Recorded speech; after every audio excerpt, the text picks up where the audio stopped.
Iniciamos el segundo día de audiencias públicas.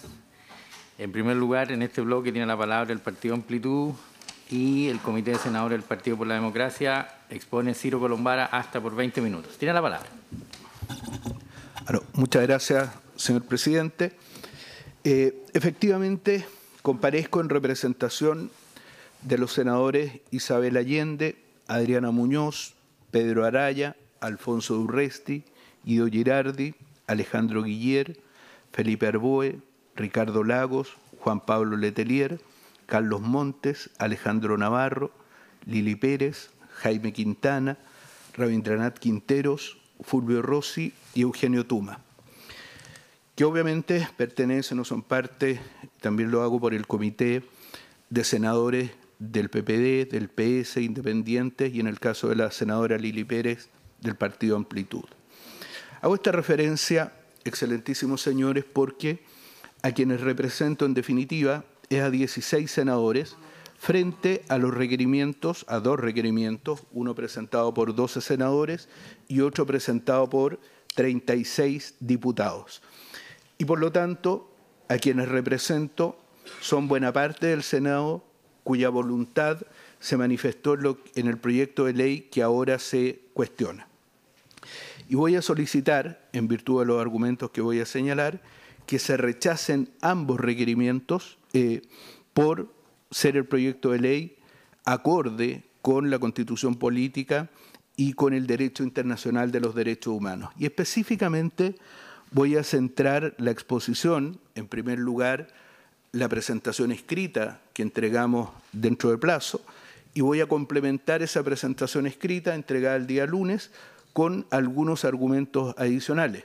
He comparecido muchas veces ante este excelentísimo tribunal y sé perfectamente que los señores ministros leen con mucha atención las presentaciones escritas antes de las audiencias. Por lo tanto, no voy a repetir lo señalado en el informe escrito, sino que voy a complementar esa argumentación.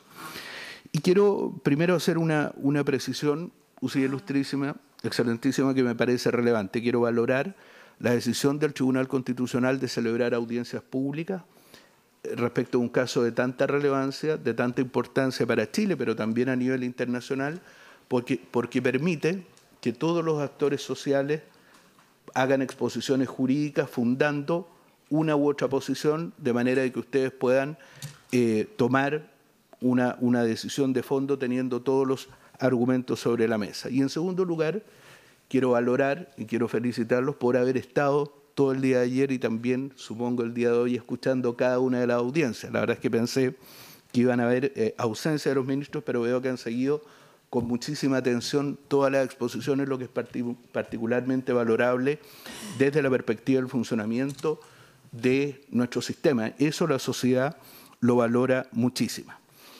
Y decía, ya entrando al detalle de mi presentación, que básicamente vamos a enfocarlo en el derecho internacional de los derechos humanos, porque no solo está en juego la votación que se hizo en el Congreso, sino también, y esto es bueno decirlo y partirlo señalando, la responsabilidad internacional del Estado de Chile. Hasta este minuto, Chile incurría en responsabilidad internacional al tener, y lo sigue haciendo, mientras este proyecto de ley no pase o no siga adelante, al prohibir de manera absoluta o no establecer ninguna excepción a la interrupción voluntaria del embarazo. Chile en este minuto tiene responsabilidad internacional por esa razón. Y también, y como contrapartida, este proyecto de ley no solo es acorde a la Constitución, sino que también cumple los estándares mínimos del derecho internacional de los derechos humanos, de manera que no es contrario, de manera alguna, al marco del derecho internacional de los derechos humanos. Y tengo que precisar, ustedes lo tienen muy claro, pero tengo la obligación de decirlo, que aquí no estamos discutiendo sobre el aborto. Acá lo que estamos discutiendo es de una situación intermedia, que son 3 causales excepcionalísimas que permiten la interrupción del embarazo. Causales que han sido discutidas, que han sido reguladas y que han sido resueltas por distintos órganos de los tratados y convenciones internacionales y respecto de los cuales existen incluso algunos pronunciamientos de comités, por ejemplo, de Naciones Unidas. Por lo tanto, incluso en el caso de rechazarse los requerimientos, la interrupción del embarazo va a seguir siendo una conducta prohibida en Chile. Lo único que se va a permitir es de manera excepcional que en 3 causales se pueda aplicar. En la presentación escrita nosotros nos referimos a 4 puntos. Solo los voy a enunciar y voy a profundizar uno de ellos. Primero, las reglas de interpretación de los tratados y su alcance en nuestro ordenamiento jurídico. Segundo, cuáles son los derechos consagrados en los tratados internacionales ratificados por Chile relativos a la interrupción del embarazo y a los derechos de las mujeres. Tercero, y en esto voy a profundizar algunos puntos que no fueron tocados ayer, las observaciones generales de los mecanismos de control de tales tratados y las recomendaciones que los órganos de tratados han realizado a Chile sobre la interrupción voluntaria del embarazo o la despenalización. Y por último voy a hacer una breve referencia a un caso de la jurisprudencia internacional. Analizamos 4, pero solo me voy a referir en esta exposición a uno de ellos. Comienzo señalando lo siguiente. Primero, la decisión tomada por el Congreso Nacional avanza progresivamente en el respeto y garantía de los derechos humanos que Chile se ha comprometido a cumplir y respetar frente a la comunidad internacional. Bajo el derecho internacional, los Estados pueden expresar un interés legítimo en la protección del feto, pero esas medidas de protección no pueden ser desproporcionadas e implicar una violación de los derechos de las mujeres. La cuestión, por lo tanto, y así lo escuchamos ayer y en el resto de las presentaciones escritas que están a disposición en la página web del Tribunal Constitucional, la cuestión se ha concebido, se ha planteado como un conflicto entre los derechos de la mujer y la protección de la vida del que está por nacer como un interés público, reconociéndose que ese interés puede ser legítimamente limitado bajo ciertas circunstancias, por ejemplo, estas 3 causales, en función de la protección de los derechos de las mujeres. La carga de un embarazo en los 3 casos que señala la ley es tan alta que hace imposible, usted excelentísima, imposible forzar a una mujer, y menos a una niña, me voy a referir a un caso de Perú, que mantenga un embarazo sin que esa exigencia se traduzca en una violación al derecho a la vida, a la integridad, a la salud, y constituya además un sometimiento a sufrimiento físico y mental suficiente para generar obligaciones al Estado de Chile al contravenir los tratados internacionales. Lo que digo es que el Estado de Chile tiene una obligación jurídica internacional de derechos humanos de adecuar su legislación interna para respetar esos estándares internacionales. Eso Chile no lo ha hecho hasta el día de hoy. Y este proyecto de ley es un paso en el sentido de la dirección correcta, que hace que el Estado de Chile cumpla con esos estándares internacionales. Este proyecto es consistente con esos estándares internacionales y con las recomendaciones que reiteradamente, me voy a referir a ellas, le han hecho los órganos de supervisión de los tratados a Chile. Este proyecto de ley se hace cargo de una realidad que no es inconstitucional si se promulga. Estas 3 causales, usted excelentísima, y por eso no estamos hablando de una despenalización absoluta, son el piso mínimo que le garantiza los derechos a las mujeres presentes en cuanto a su vida de acuerdo a los tratados internacionales. ¿Cuáles son los tratados relevantes? 1. Pacto Internacional de Derechos Civiles y Políticos. 2. Convención para la Eliminación de toda la forma de discriminación contra la mujer. 3. Convención sobre los Derechos del Niño. Y 4. Convención Americana sobre los Derechos Humanos. El artículo 4.1 y el caso de Artavia Murillo fue analizado en detalle ayer. No me voy a referir, salvo muy específicamente a un punto. 1. Respecto al Pacto Internacional de Derechos Civiles y Políticos, el Comité de Derechos Humanos en la Observación General 28 le señaló al Estado la importancia de prevenir embarazos no deseados y las graves consecuencias que derivan de la clandestinidad en que se realizan los abortos ilegales, en particular por el peligro para la vida de las mujeres. Ahí tenemos un primer punto. 2. En la revisión específica respecto de Chile, el Comité de Derechos Humanos del 2014 señaló lo siguiente. Voy a leer el párrafo 15, señor presidente, si me lo permite. El Estado parte debe establecer excepciones a la provisión general del aborto, contemplando el aborto terapéutico y en los casos en que el embarazo sea consecuencia de una violación o incesto. De una violación o incesto. Y repito violación porque sé que es una de las causales o probablemente la causal que con más fuerza se ha debatido. No existe ninguna duda, esto lo anticipo de inmediato, desde la perspectiva del derecho internacional de los derechos humanos, que la causal de violación como una excepción respecto a la interrupción del embarazo es acorde al derecho internacional. Y el Estado de Chile, al no tenerla, obviamente incurre en responsabilidad internacional. El mismo comité del año 2014, ¿qué le dijo a Chile? Le manifestó, comillas, su preocupación por la legislación indebidamente restrictiva del aborto, especialmente en casos en que la vida de la madre está en peligro, lamentando que el gobierno no tenga planeado legislar sobre la materia. Anticipo, y esto ya se señaló, pero creo que vale la pena reiterarlo, que Chile es parte de la ínfima minoría mundial que no contempla ninguna excepción a la interrupción voluntaria del embarazo, junto con Malta, Nicaragua, El Salvador, República Dominicana. Esa es la situación de Chile hoy día en este minuto. En cuanto a la Convención sobre los Derechos del Niño, los artículos 24 y 39 son claros, pero la observación general 15 del año 2013 se refiere específicamente al tema y el párrafo 70 de la misma observación, lo voy a leer, señor presidente, recomienda que los Estados garanticen el acceso al aborto en condiciones de seguridad y a servicios posteriores al aborto, independientemente de si es en sí legal. Y específicamente respecto de Chile, el año 2015, el Comité de Derechos del Niño, en sus observaciones finales, le recomendó al Estado de Chile despenalizar el aborto, revisar sus leyes para garantizar el interés superior de las adolescentes y embarazadas y asegurar en la ley y en la práctica el acceso de las niñas a esto en condiciones de seguridad y a servicios de atención posteriores, y que las opiniones de las niñas se escuchen y se tengan siempre en cuenta en estas decisiones. Y lo volvió a reiterar, o ya lo había señalado, el 2007. En la Convención 3 sobre la eliminación de todas las formas de discriminación contra la mujer, el artículo 2 y 3, los artículos 2 y 3 son claros. Y nuevamente el comité de esta convención en el año 2012 revisó a Chile y lo instó a que revise la legislación vigente sobre el aborto con mira a despenalizarlo en los casos de violación, nuevamente violación, incesto, riesgo para la salud o vida de la madre. Por lo tanto, de estos 4 tratados internacionales de los cuales Chile es parte, que ha ratificado, se concluye que Chile se comprometió a adoptar todas las medidas legislativas, administrativas y de otra índole para dar efectividad a los derechos reconocidos en la Convención.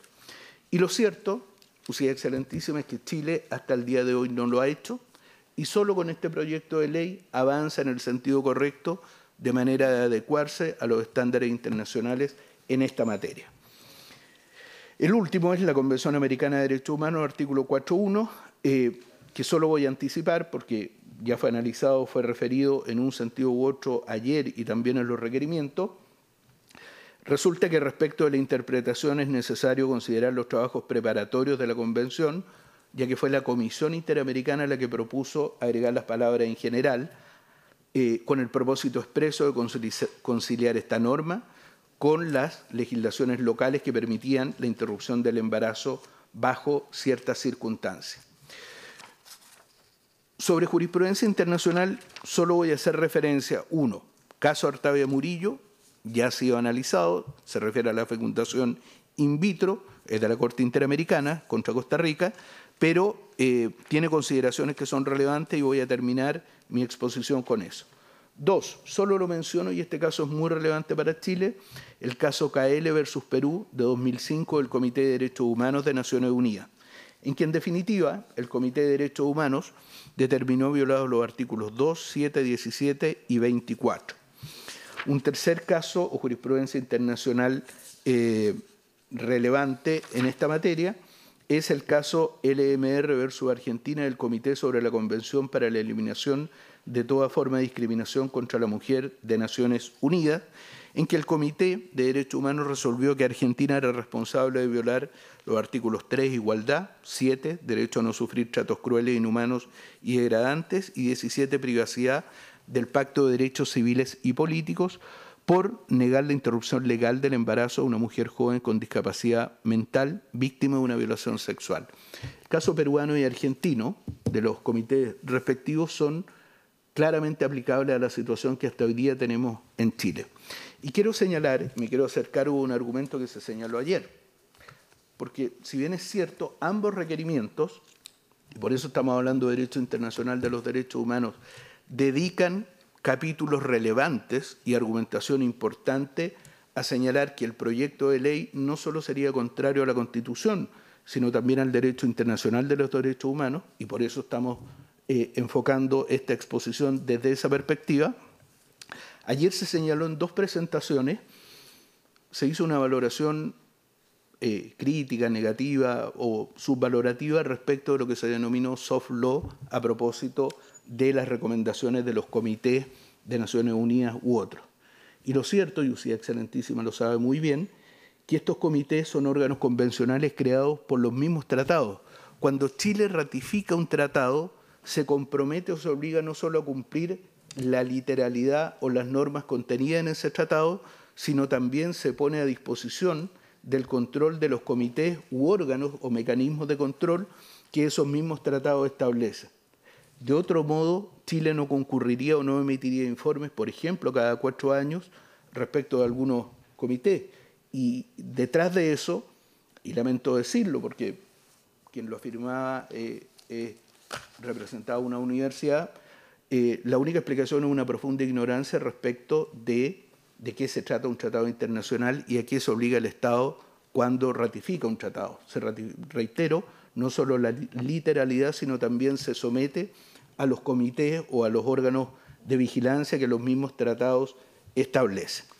Termino señalando lo siguiente, y en este punto en las comisiones legislativas se señaló algo que es clave para esta exposición. Se concluye que el derecho internacional le otorga protección a la vida al que está por nacer, pero esta protección no es absoluta. Por lo tanto, no existe un reconocimiento concluyente de la personalidad jurídica del no nacido. Aunque la cuestión es objeto de debate doctrinal, la Corte Interamericana de Derechos Humanos, que vigila la aplicación de la Convención Americana, que es el instrumento que más argumentos de texto brinda a quienes defienden ese reconocimiento, ha sido enfática en señalar que esa interpretación, la que se señala en los requerimientos, no tiene asidero ni en el texto de la Convención Americana ni en los trabajos preparatorios. Podemos afirmar, fuera de toda duda, en cuanto a la interrupción del embarazo por violación, incesto, riesgo para la salud o la vida de la madre y graves malformaciones fetales, que hay un consenso internacional entre los diversos órganos de control de los tratados internacionales de los derechos humanos en orden a que existe un deber de protección del neonato, el cual encuentra su límite en los derechos humanos de las mujeres. Por lo tanto, desde la perspectiva de derecho internacional, pero también desde la perspectiva constitucional, estos requerimientos deben ser rechazados, porque no consideran la responsabilidad que le cabe al Estado en materia internacional. Los mecanismos internacionales le han recomendado a Chile, de manera reiterada y clara, adecuar su legislación prohibitiva absoluta en materia de interrupción del embarazo en orden a ponderar los derechos de las mujeres. El proyecto de ley, desde esta perspectiva, se hace cargo de esta obligación que Chile, como Estado, tiene. Y en específico, sobre la causal de violación, que es la más controvertida, lo cierto es que el derecho a la dignidad de la mujer, garantizado por el derecho internacional y por la Constitución, excluye que se le pueda considerar a la mujer como un mero instrumento y que al ver lesionada no solo su dignidad, sino su salud física y psíquica, por un acto contrario a su voluntad, se le obligue irrestrictamente a asumir cualquier compromiso o obligación, como es mantener el embarazo, cuya vida afectará profundamente la vida de esa mujer sin que ella haya tenido posibilidad alguna de decidir. El mensaje del proyecto de ley es claro en esto, y coincidimos. La penalización del aborto sin excepciones en nuestro país constituye un incumplimiento inequívoco de las obligaciones internacionales contraídas por el Estado de Chile en relación con la garantía que debe existir respecto del pleno goce de los derechos a la vida y la integridad física y psíquica. Termino señalando, porque me quedan 50 segundos, 2 puntos relevantes. Uno, el punto 264 de la sentencia Artavia-Murillo. Las palabras en general que la protección del derecho de la vida con arreglo a dicha disposición, el artículo 4, no es absoluta, sino que es gradual e incremental según su desarrollo. debido a que no constituye un deber absoluto e incondicional, sino que implica entender la procedencia de excepciones a la regla general. Se refiere a la fertilización in vitro, pero entrega un argumento relevante. Y por último, quiero referirme, y solo lo enuncio, la legitimidad de la Corte Interamericana y de los comités de derechos de Naciones Unidas respecto de estas materias, y señalar que este Tribunal Constitucional, junto con la Corte Interamericana y los órganos de supervisión de tratados, son actores fundamentales del sistema internacional de los derechos humanos, y así lo entienden los requirentes y también los que nos oponemos al requerimiento, a los requerimientos, y consecuencialmente, bajo la argumentación que he señalado, entendemos y solicitamos a este excelentísimo tribunal que ambos requerimientos sean rechazados de manera total y absoluta en todas sus partes. Muchas gracias, señor presidente. Gracias a usted. En segundo lugar, por el Partido Socialista de Chile, expone Karina Delfino. Tiene la palabra. Muy buenos días. Mi nombre es Karina Delfino Musa. Yo hoy me presento ante ustedes en mi calidad de Vicepresidenta Nacional de la Mujer del Partido Socialista de Chile. Partido que defiende el principio de igualdad y persigue el cambio social profundo. Además, respalda la democracia por cuanto nos permite consolidar cambios sociales estructurales. Es por eso que hoy queremos defender la constitucionalidad del proyecto de ley que regula la despenalización de la interrupción del embarazo en 3 causales. Chile es el único país sudamericano que no permite ningún tipo de aborto en su legislación y es parte de las 6 naciones que vulneran los principales fundamentos de protección de los derechos humanos de las mujeres que se encuentran o se encontrarán en situaciones difíciles y complejas. Según cifras otorgadas por el Ministerio de Salud, el aborto en Chile es la tercera causa de mortalidad materna, encontrándonos con un 17% de los casos asociados a interrupciones del embarazo en condiciones de clandestinidad, insalubridad y negligencia. Desde 1931 hasta 1989 estuvo permitido el aborto terapéutico en nuestro país, bastante más amplio que lo que establece el actual proyecto de ley, por cuanto permitía la interrupción del embarazo por causa de salud de la mujer y no solo por riesgo vital. El último año de la dictadura, la Junta Militar decidió modificar el artículo 119 del Código Sanitario, prohibiéndolo. Desde ese entonces, se les ha obligado a las mujeres a vivir situaciones complejas y tortuosas, sobrellevando embarazos con riesgo de su vida, inviables o productos de una violación. Pero la prohibición de la interrupción del embarazo bajo cualquier causal ha dado origen a sucesivas recomendaciones a nuestro país por parte de los mecanismos internacionales de derechos humanos, los que han señalado el incumplimiento a las obligaciones y compromisos contraídos y la necesidad de revisar la legislación y adoptar medidas para despenalizar el aborto en caso de violación, incesto y riesgo para la salud o la vida de la madre, como lo señala el informe del Comité de Derechos Humanos ante el Comité de la CEDAW. Cabe señalar que el proyecto de despenalización del aborto en 3 causales cuenta con un amplio apoyo social. Según encuestas de carácter nacional, como la encuesta CEP y la encuesta CADEM, el 70% está de acuerdo con la despenalización de la interrupción del embarazo bajo ciertas causales. Ante una problemática que viven miles de mujeres en nuestro país, se inició una discusión parlamentaria con el fin de otorgar una respuesta y una solución al problema planteado inicialmente. La discusión parlamentaria respecto al proyecto de ley que despenaliza la interrupción del embarazo en 3 causales duró cerca de 2 años y medio, lo que permitió que el proyecto de ley fuese perfeccionándose durante ese tiempo. Las altas cifras de apoyo en torno a la aprobación del proyecto en la sociedad y la aprobación de este proyecto en el Congreso demuestra un respaldo político y social que es mayoritario y que tiene por objeto avanzar hacia una sociedad más justa e igualitaria para las mujeres chilenas.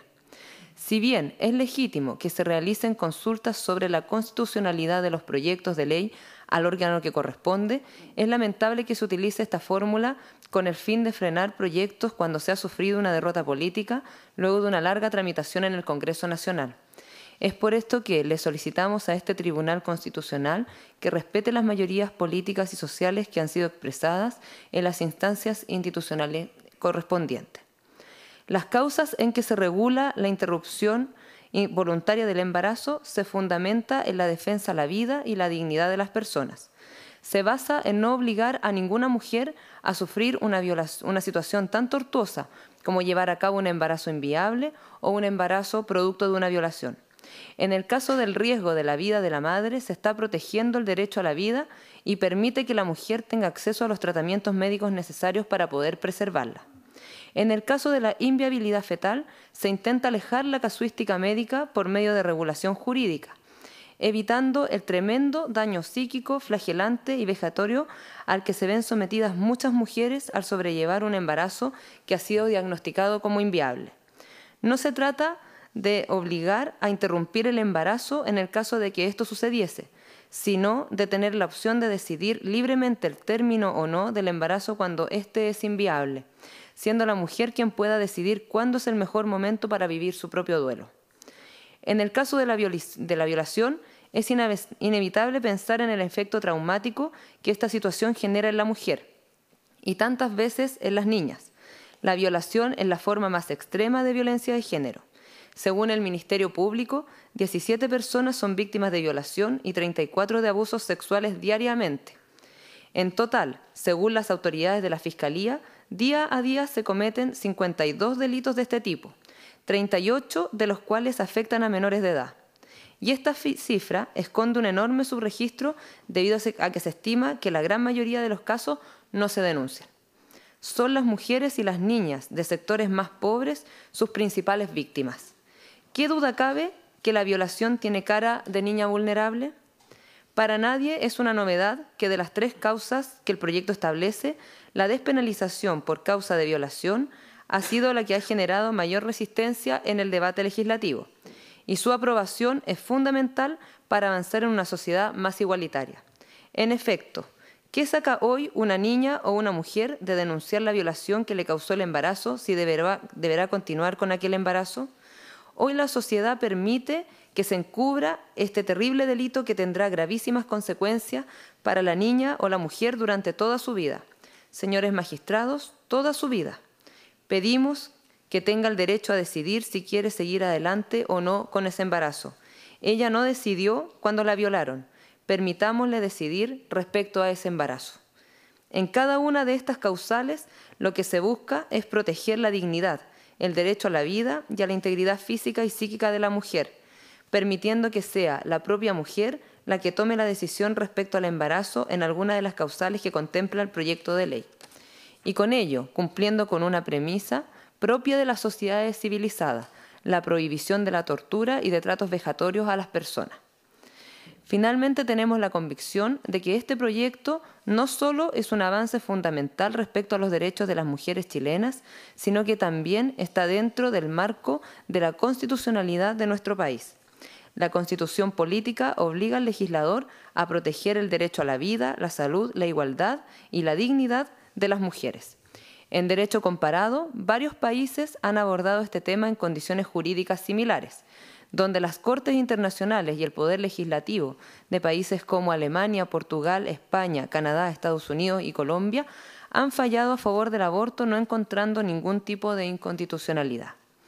Para concluir, hacemos un llamado al Tribunal Constitucional para que apruebe la constitucionalidad del proyecto que interrumpe el embarazo en 3 causales. Hay miles de mujeres desde el año 1989 en adelante que el Estado las ha obligado a sufrir situaciones tortuosas. Son muchas las organizaciones que han luchado durante casi 30 años para devolver la dignidad mínima a las mujeres y sobre todo de aquellas que tienen menos recursos. Estimados y estimadas, es evidente que con la aprobación de este proyecto de ley se avanza hacia una sociedad más justa e igualitaria, donde la despenalización y completa regulación asegura condiciones de higiene, seguridad, dignidad y deja de segregar a las mujeres que requieren interrumpir su embarazo bajo alguna de estas 3 causales, donde los motivos socioeconómicos no sean un impedimento para las mujeres más pobres, quienes terminan relegadas y sometidas a situaciones que vuelven a atentar contra su vida. El Partido Socialista de Chile luchará para que existan las condiciones mínimas para todos y todas, siendo la protección de las mujeres más vulnerables un pilar fundamental para lograr los mismos derechos y oportunidades. La violación tiene cara de niña vulnerable y ellas no se merecen que el Estado las obligue a continuar con un embarazo cuyo progenitor muchas veces es un familiar. Muchas gracias. Gracias a usted. En cuarto lugar, por la Fundación La Alameda, expone Nicolás Godoy. Tiene la palabra. Gracias, presidente. La discusión sobre la permisibilidad o prohibición del aborto se ha centrado mayoritariamente en un solo y único aspecto: si el nasciturus es persona y, por tanto, titular del derecho a la vida. Sin querer ahondar en la discusión, en nuestro parecer, este no es el único aspecto que merita ser revisado en el debate que hoy se presenta, pues aunque uno sostenga que el nasciturus es persona y tiene derecho a la vida, de ahí no se puede concluir que el aborto deba estar prohibido en todos los casos, como ocurre hoy en nuestro país.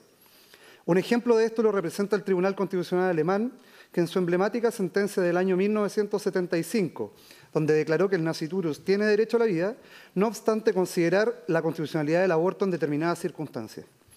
Este enfoque de la discusión, que como dijimos se ha centrado únicamente en el nasciturus, prescinde y omite del debate uno de los aspectos más importantes: los derechos de la mujer. Sin embargo, en la discusión que se plantea ante este excelentísimo tribunal, es necesario ampliar el enfoque y preguntarnos también si es legítimo que el Estado criminalice en forma absoluta el aborto, o si existen casos en que el Estado debe estar impedido de obligar a llevar a término un embarazo mediante la amenaza penal, al igual que lo hiciera el influyente y clásico ensayo de Judith Thomson en el año 1971.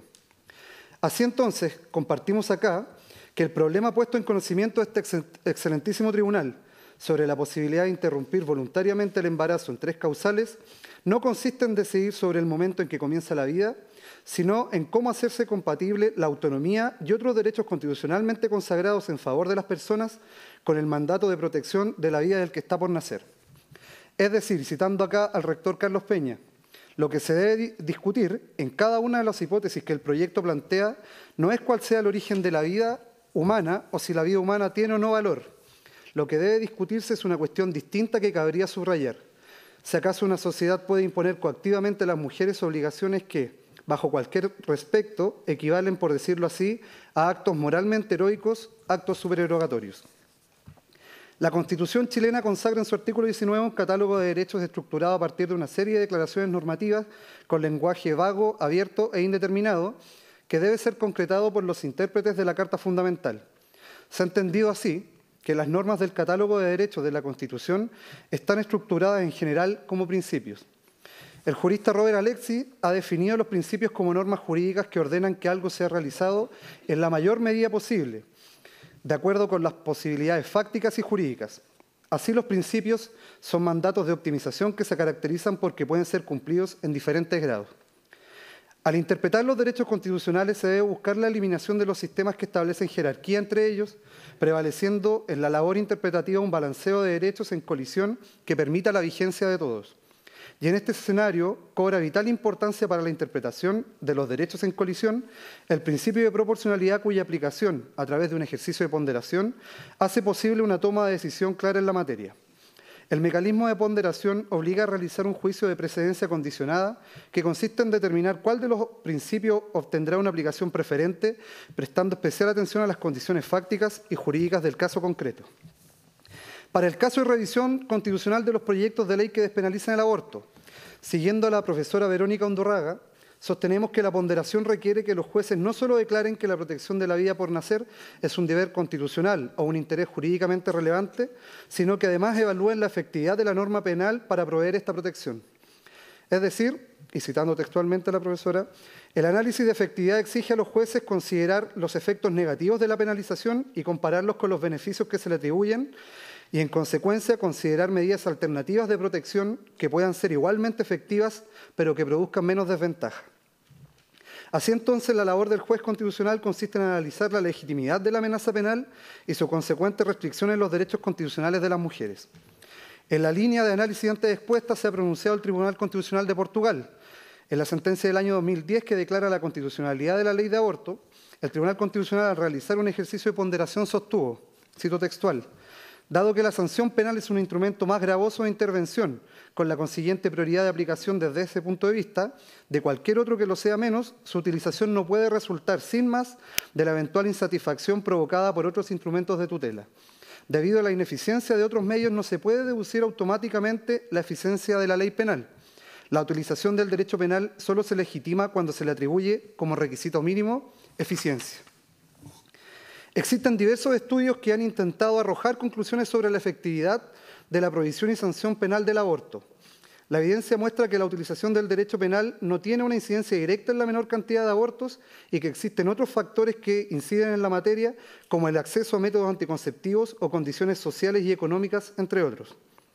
En este sentido, sostenemos, siguiendo nuevamente a la profesora Verónica Undurraga, que la amenaza penal puede tener un efecto disuasivo y, por tanto, de mayor efectividad en delitos como el homicidio y las lesiones, que exigen un deber de omisión.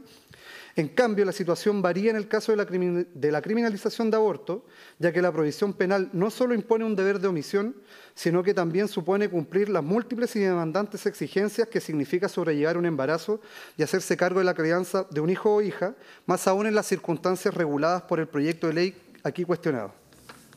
Los requerimientos contra el proyecto de ley que regula la despenalización voluntaria del embarazo en 3 causales sostienen que el legislador sobrepasa los límites de competencia al no dar cumplimiento al mandato de protección de la vida que está por nacer, debido a que, bajo la interpretación que estos requerimientos realiza, cito textual, el legislador no es competente para legislar respecto de la vida del que está por nacer, si en dicha ley no lo protege. Dicha interpretación no se condice con la tendencia del derecho internacional y transnacional. Hay múltiples ejemplos jurisprudenciales en la materia. Por ejemplo, en la Corte Interamericana de Derechos Humanos, ya ha sido citado acá, el caso Artavia Murillo versus Costa Rica, al interpretar el artículo 4.1 ha sostenido que el objeto y fin de la cláusula en general del artículo 4.1 de la Convención es la de permitir, según corresponda, un adecuado balance entre derechos e intereses en conflicto. En el caso que ocupa la atención de la Corte, basta señalar que dicho objeto y fin implica que no puede alegarse la protección absoluta del embrión, anulando otros derechos. Esta interpretación de la Corte otorga a los Estados partes de la Convención la flexibilidad para adoptar medidas tendientes a la protección de la vida desde la concepción y para introducir excepciones en su legislación interna, permitiendo la interrupción del embarazo. Por su parte, la Corte Suprema de los Estados Unidos, en la sentencia del caso Roe versus Wade, dictada en 1973, interpretó que el derecho constitucional a la privacidad comprendía la posibilidad de las mujeres de elegir interrumpir un embarazo en consulta con su médico tratante, pero dejando claro que el derecho a la privacidad no era absoluto y que era razonable y lógico que un Estado en un determinado momento proteja otros intereses como la salud y la vida prenatal. Por su parte, el Tribunal Constitucional de Eslovaquia resolvió el año 2007 un conflicto de constitucionalidad presentado contra la ley de aborto dictada en 1986, en el que razonó que la vida humana por nacer constituye un valor constitucional objeto de protección, pero de una intensidad menor que la protección otorgada a un derecho constitucional, lo que le permitió al Tribunal Constitucional adoptar un marco de equilibrio de derechos y valores para establecer que finalmente el proyecto de aborto impugnado era constitucional. Finalmente, el año 2010, el Tribunal Constitucional de Portugal resolvió la constitucionalidad de la ley de aborto, sosteniendo que en esta revisión se reconocerá que el artículo 24 de la Constitución de la República, además de garantizar a todas las personas un derecho fundamental a la vida, subjetivado en cada individuo, integra también una dimensión objetiva en la que se considera la protección de la vida humana intrauterina, que va a ser una verdadera imposición constitucional. Sin embargo, esta protección de la vida humana en gestación no tendrá que asumir el mismo grado de densificación ni las mismas modalidades de la protección del derecho a la vida individualmente subjetivado en cada ser humano ya nacido. En síntesis, los casos de la interpretación del mandato de protección de la vida por nacer muestran que no existe un único medio para dar cumplimiento a este y que, como se puede apreciar, dicho mandato es totalmente compatible con legislaciones que permiten la interrupción del embarazo, entendiendo además que este mandato es un principio que puede ser cumplido en diferentes grados. Sostenemos acaso, señoría excelentísima, que el proyecto de ley que regula la despenalización de la interrupción voluntaria del embarazo en 3 causales no incumple el mandato constitucional que ordena la ley proteger la vida del que está por nacer. Las sentencias ya mencionadas de los tribunales constitucionales de Eslovaquia y Portugal nos entregan algunos criterios para el análisis. La sentencia del Tribunal Constitucional de Eslovaquia, ya citada, es tajante en afirmar que las medidas que protegen la vida por nacer en contra de la mujer embarazada se expresan a través de la propia ley de aborto que se impugna, donde se trata de equilibrar el mandato constitucional de proteger el valor de la vida humana por nacer y el derecho fundamental de la mujer embarazada de decidir sobre sí misma. El equilibrio que señala el tribunal estará dado por 2 elementos de la ley de aborto eslovaca: por los requisitos procesales que hacen efectiva la aplicación de las causales y por el plazo o límite gestacional de 12 semanas para interrumpir el embarazo. La sentencia afirma que los requisitos antes señalados tienen por finalidad proteger la vida humana por nacer, dando garantías en contra, cito textual, de la decisión prematura o irreflexiva de la mujer sobre la interrupción artificial del embarazo. Por su parte, el Tribunal Constitucional de Portugal, también citado anteriormente, realizó el siguiente razonamiento. Este mandato constitucional de respeto de la vida prenatal, sin duda, conduce a la necesidad de adoptar medidas preventivas en dos direcciones para evitar situaciones de embarazo no deseado y contrarrestar las motivaciones abortivas una vez iniciado el Estado. Es en este vasto y diversificado universo de normas y de estructuras de protección del bien de la vida prenatal que se incrusta la regulación del acto específico de interrupción voluntaria del embarazo, donde predominan los instrumentos de derecho penal. Para finalizar, señoría excelentísima, los casos antes expuestos entregan criterios que sirven para interpretar el mandato constitucional de protección de la vida que está por nacer a través de la ley como un mandato que se ve plenamente satisfecho con el proyecto de ley que regula la despenalización de la interrupción voluntaria del embarazo. La ley que acá se discute y se cuestiona entrega requisitos para poder hacer efectivas las causales que se están legislando, las cuales incluye, entre otros, la manifestación en forma expresa y previa por escrito de la voluntad de interrumpir el embarazo, diagnóstico médico en la intervención contemplada y la hipótesis de peligro de vida de la madre. Además, exigen 2 diagnósticos médicos en igual sentido en la hipótesis de inviabilidad de vida extrauterina. Para el caso de interrupción del embarazo en caso de violación, también contempla la exigencia de confirmación de la ocurrencia de los hechos que constituyen la hipótesis. Un programa de acompañamiento también contempla este proyecto de ley, tanto en el proceso de discernimiento como durante el periodo siguiente a la toma de decisión. Lo anterior, entre otras medidas de protección del bien de la vida del que está por nacer, se incrusta en la regulación de interrupción voluntaria de embarazo en las 3 causales específicas y limitadas dentro del universo de leyes en nuestro país donde predominan las prohibiciones mediante instrumentos de derecho penal. Lo anterior nos permite concluir que este proyecto de ley no desprotege la vida del que está por nacer y utiliza medios distintos de la amenaza penal para dar cumplimiento a este mandato. Muchas gracias. Gracias a usted. En quinto lugar, por el Instituto O'Neill, expone Óscar Cabrera. Tiene la palabra. Muchas gracias, señor presidente. Buenos días, excelentísimos ministros y ministras, y muchas gracias por la oportunidad de poder presentar un testimonio durante esta audiencia. Mi nombre es Óscar Cabrera y soy el director ejecutivo del Instituto O'Neill en Salud y Derecho, en Salud Global y Derecho, que se encuentra en la Universidad de Georgetown, en la Escuela de Derecho en la Universidad de Georgetown, en Washington, D.C. Antes de empezar mi presentación, quería explicar cuál es el interés del instituto, de nuestro instituto académico, en el caso que se discute hoy. Como dije anteriormente, nuestro trabajo se enfoca en esa intersección entre salud y derecho, salud global y derecho, con especial énfasis en derecho internacional de los derechos humanos y, en el caso específico de mi trabajo en el instituto, el derecho a la salud. Formamos parte de una red de universidades e institutos académicos colaboradores a nivel internacional que examinamos este tipo de procesos que se llevan a cabo a nivel de país. El tema de salud sexual y reproductiva es importante para nuestro trabajo y la decisión, el juicio que se está llevando a cabo aquí es muy importante para nosotros para monitorear. En nuestro trabajo de investigación académica también tratamos de separar las creencias personales de la investigación y siempre tratamos de mantener una línea objetiva de análisis de los estándares internacionales y cómo la evidencia informa dichos estándares internacionales.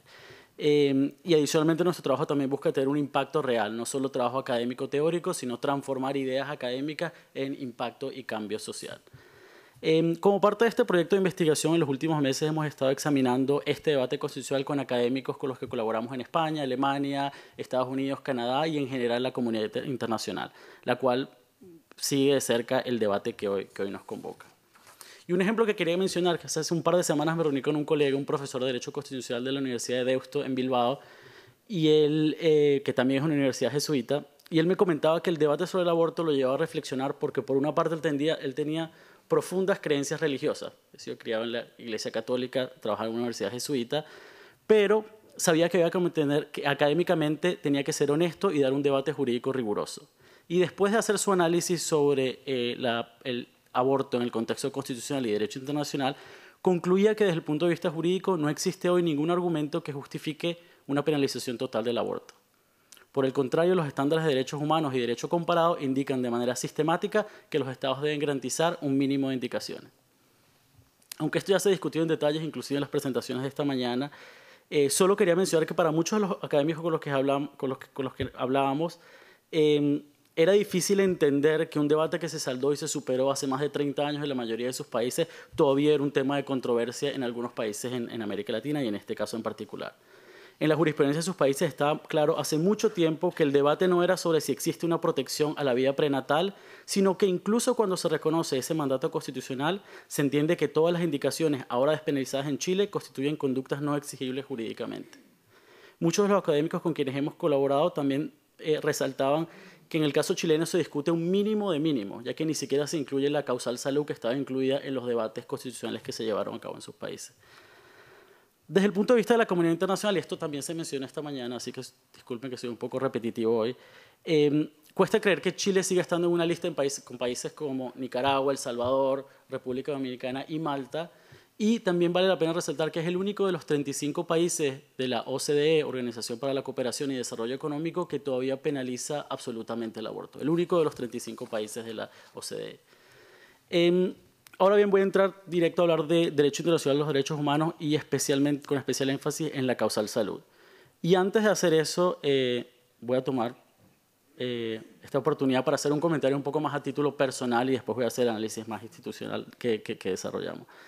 Y aunque hace más de 14 años no vivo en mi país, como venezolano y abogado de derechos humanos, no podía sino recordar cuando escuchaba algunos de los argumentos ayer de cómo se interpreta selectivamente el derecho internacional de los derechos humanos, no podía acordarme cómo mi gobierno utiliza subterfugios legales y técnicas legislativas para argumentar que ciertas obligaciones de derecho internacional no le aplican porque no tienen un interés político en que le apliquen. En ese contexto, lo que me parece importante es ver que todos podemos concluir que hay violaciones flagrantes a derechos humanos en la situación ahora en Venezuela y llamar un poco a esa coherencia intelectual académica cuando se hacen estos análisis de derecho internacional público y derecho internacional de los derechos humanos. Ahora continúo con el análisis. Si bien no hay un derecho a la interrupción voluntaria del embarazo previsto de manera explícita que sea aplicable a Chile en el contexto del derecho internacional de los derechos humanos, es indiscutible que una prohibición total vulnera obligaciones internacionales. Y ahí hay como que escindir los dos. Si bien no hay un mandato positivo, una prohibición total genera vulneración al derecho internacional de los derechos humanos. En palabras del relator especial sobre derechos humanos de Naciones Unidas, el relator actual, el doctor Dainos Puras, con el que colaboramos de cerca en muchos proyectos de investigación, la promulgación o el mantenimiento de leyes que penalicen el aborto pueden constituir una violación de los estados de sus obligaciones de respetar, proteger y hacer efectivo el derecho a la salud.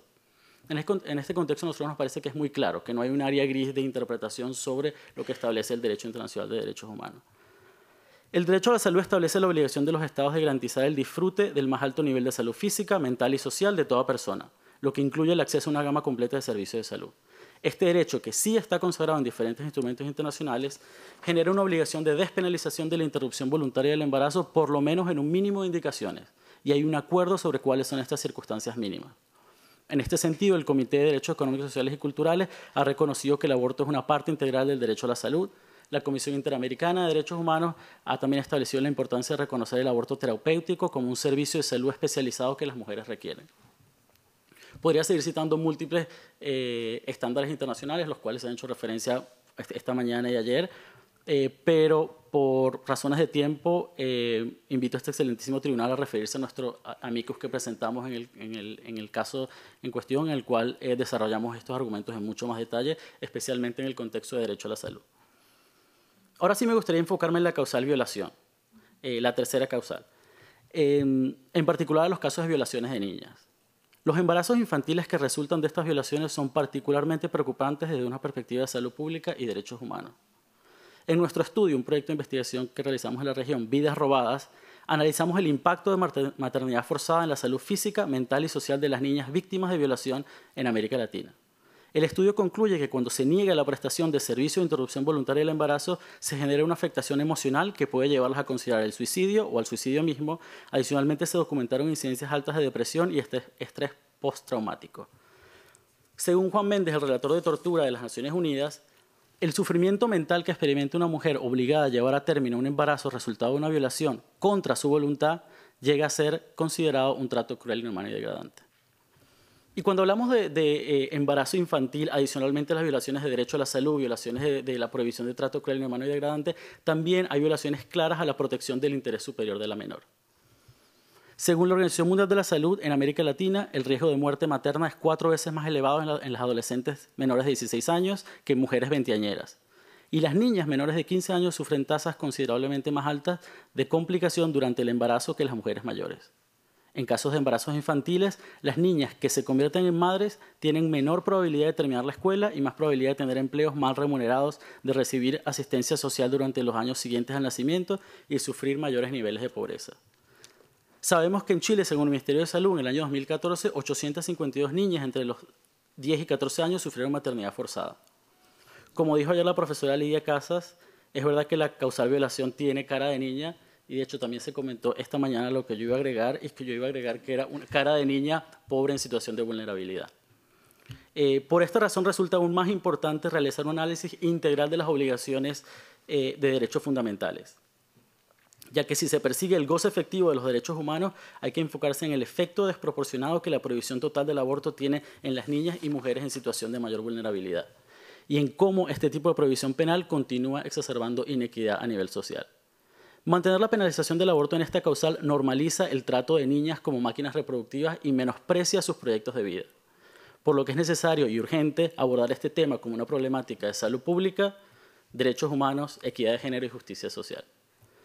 Y ya para terminar, quisiera concluir con una cita de una profesora canadiense, Catherine Mahoney, quien dice, y cito: "Los jueces tienen el poder de permitir que la igualdad florezca y responda a las exigencias y aspiraciones legítimas de la mayoría femenina de la población mundial. Los jueces también tienen el poder para impedirlo". Fin de la cita. La comunidad internacional y la Academia Transnacional, de la cual somos parte, tiene clara la trascendencia de la decisión que ustedes están a punto de tomar. Sabemos que enfrentarán esta tarea con toda la honestidad académica y rigurosidad jurídica que la ocasión y su labor exigen. Muchísimas gracias por su atención y quedamos a la disposición para cualquier información adicional que pueda necesitar. Gracias a usted. Les pedimos no desocupen los pupitres.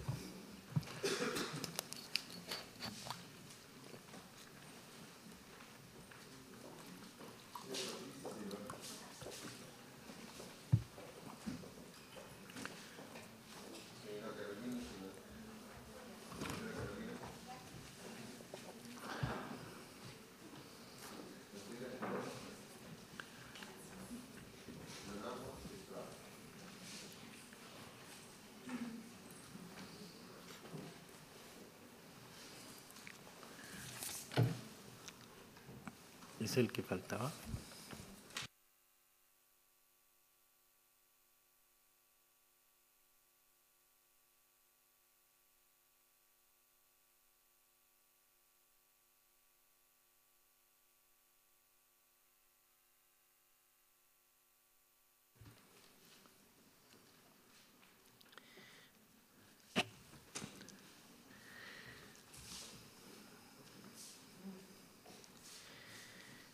Entonces, por el Instituto de Igualdad tiene la palabra Patricia Silva.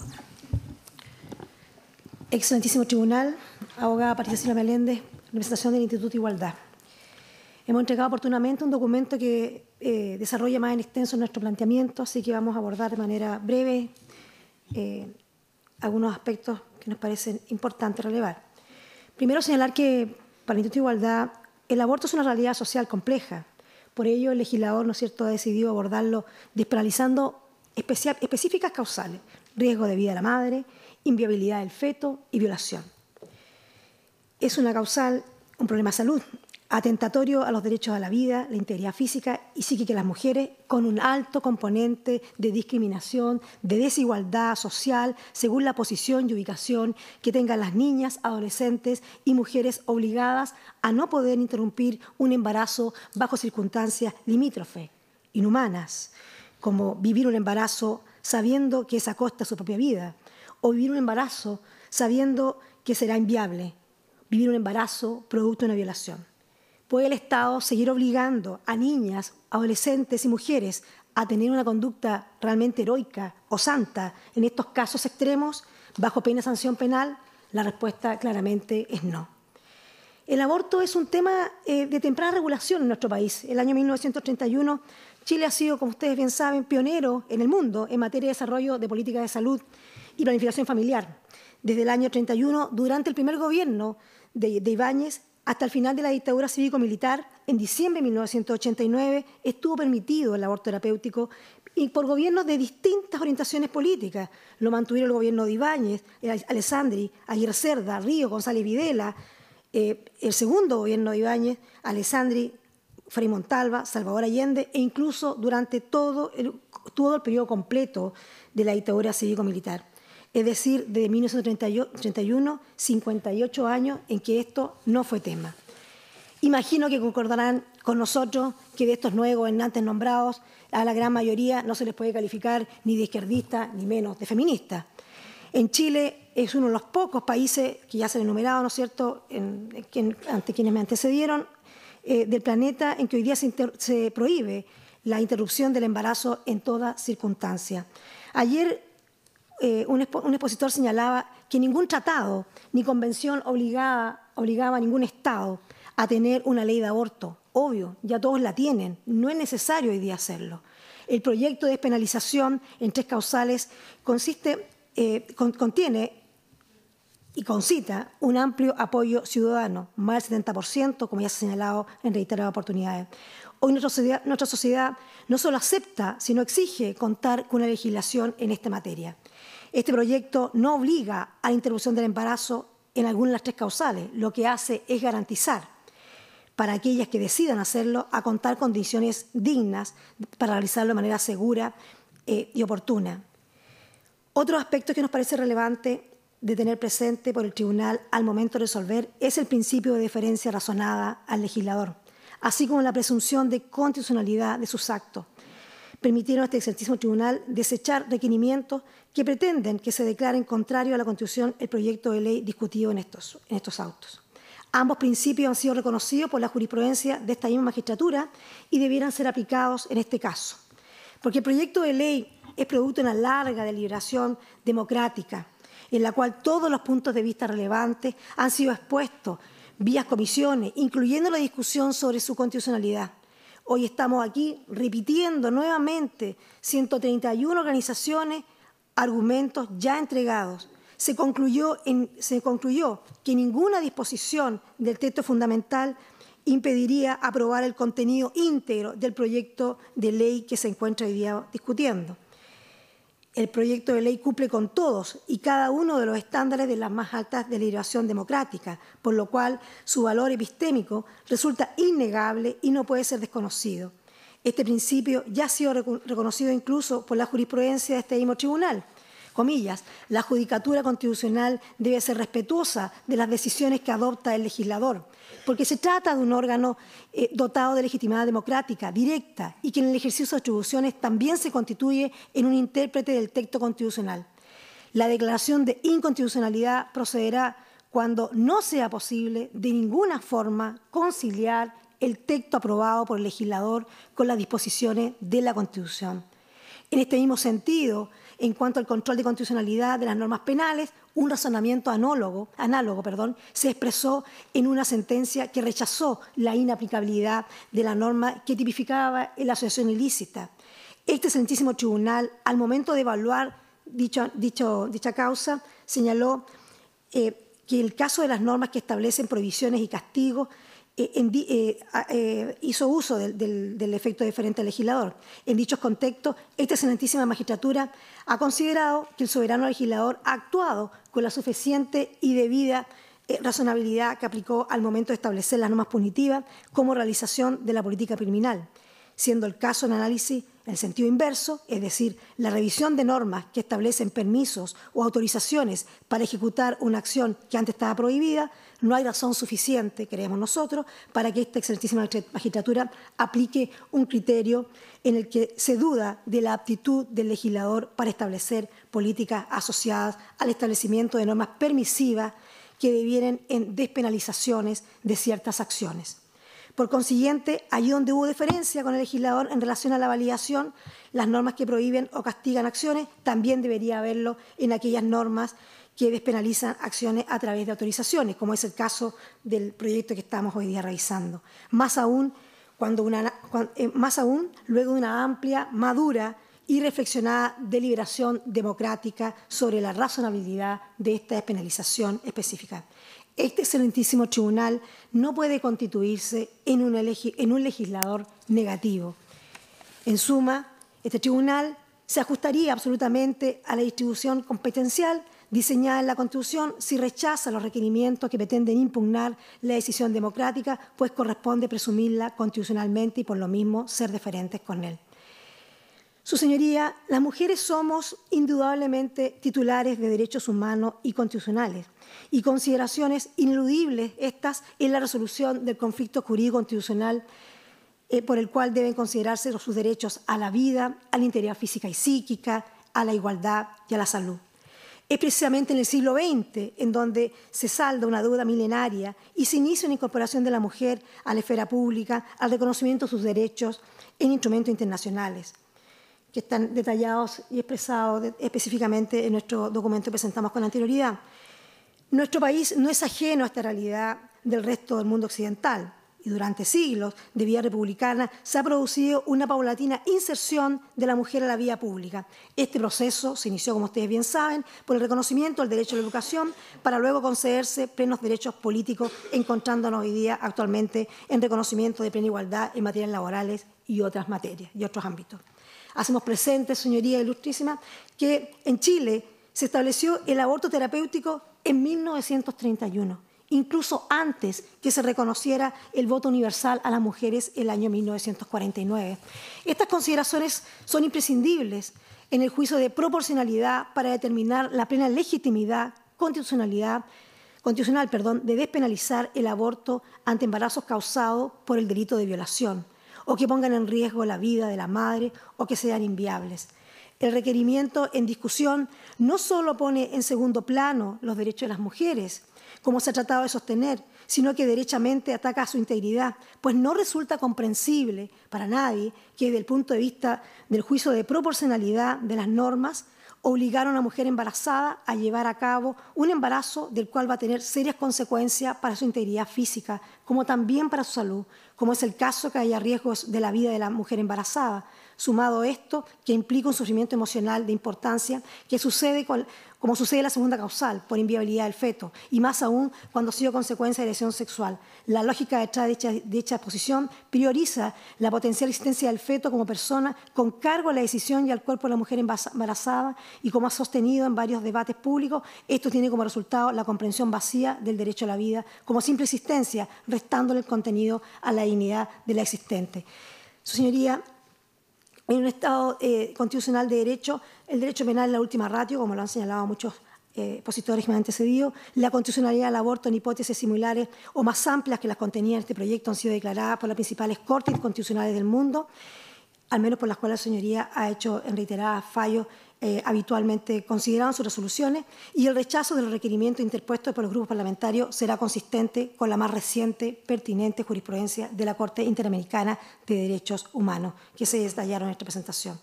Por tanto, se deberá rechazar en todas sus partes los requerimientos incoados en estos autos, declarando que el proyecto de ley se ajusta absolutamente a la Constitución vigente. Muchas gracias. Gracias a usted. En séptimo lugar, por la Fundación Sara Filipe Izquierdo, expone Carolina Antimán Echeverría. Tiene la palabra. Buenos días, señores ministros. Mi nombre es Carolina Antimán Echeverría. Soy matrona titular de la Universidad de Chile. Me he desempeñado por casi 20 años en el servicio público y actualmente soy matrona de una unidad de cuidados intensivos neonatales. Represento la voz de Fundación Sara Filipe Izquierdo y de todas aquellas matronas y matrones colegiados y no colegiados que no respaldamos el proyecto de ley que despenaliza el aborto en 3 causales. Solicitamos se declare la inconstitucionalidad de este proyecto de ley, pues vulnera la protección de la vida del que está por nacer, que entrega la Constitución a través de su artículo 19, número 1.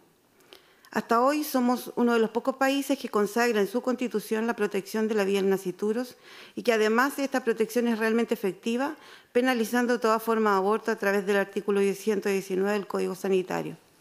Si bien se presentan ante este tribunal argumentos jurídicos para alegar que el no nacido no es persona en sentido jurídico, por tanto no tiene derecho a la vida, hoy queremos hacer visible ante ustedes cómo se materializa la protección de la vida del que está por nacer y también cómo se materializaría su desprotección en el caso de despenalizarse el aborto en estas 3 causales.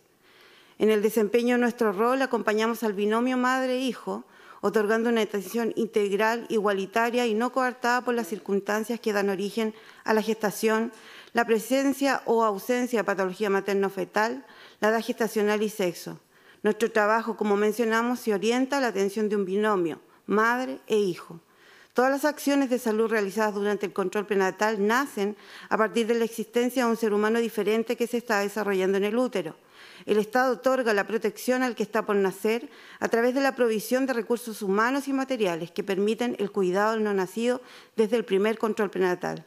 Una mujer embarazada en su primer control en atención primaria recibe una atención integral, se realiza una evaluación psicosocial, se hace entrega de la guía de la gestante, se indica la ingesta de ácido fólico para prevenir malformaciones del tubo neural. Frente a la presencia de algún tipo de anomalía, tanto en la madre como en el feto, la gestante es derivada a un centro de mayor complejidad con el objeto de seguir cuidando a este binomio. Todas estas acciones nacen en razón del cuidado y la protección que se entrega en Chile al que está por nacer. Nuestras tasas de mortalidad materna es la más baja de Latinoamérica y en América solo estamos bajo Canadá. Las estadísticas de salud que ostentamos son el resultado de un arduo trabajo realizado día a día.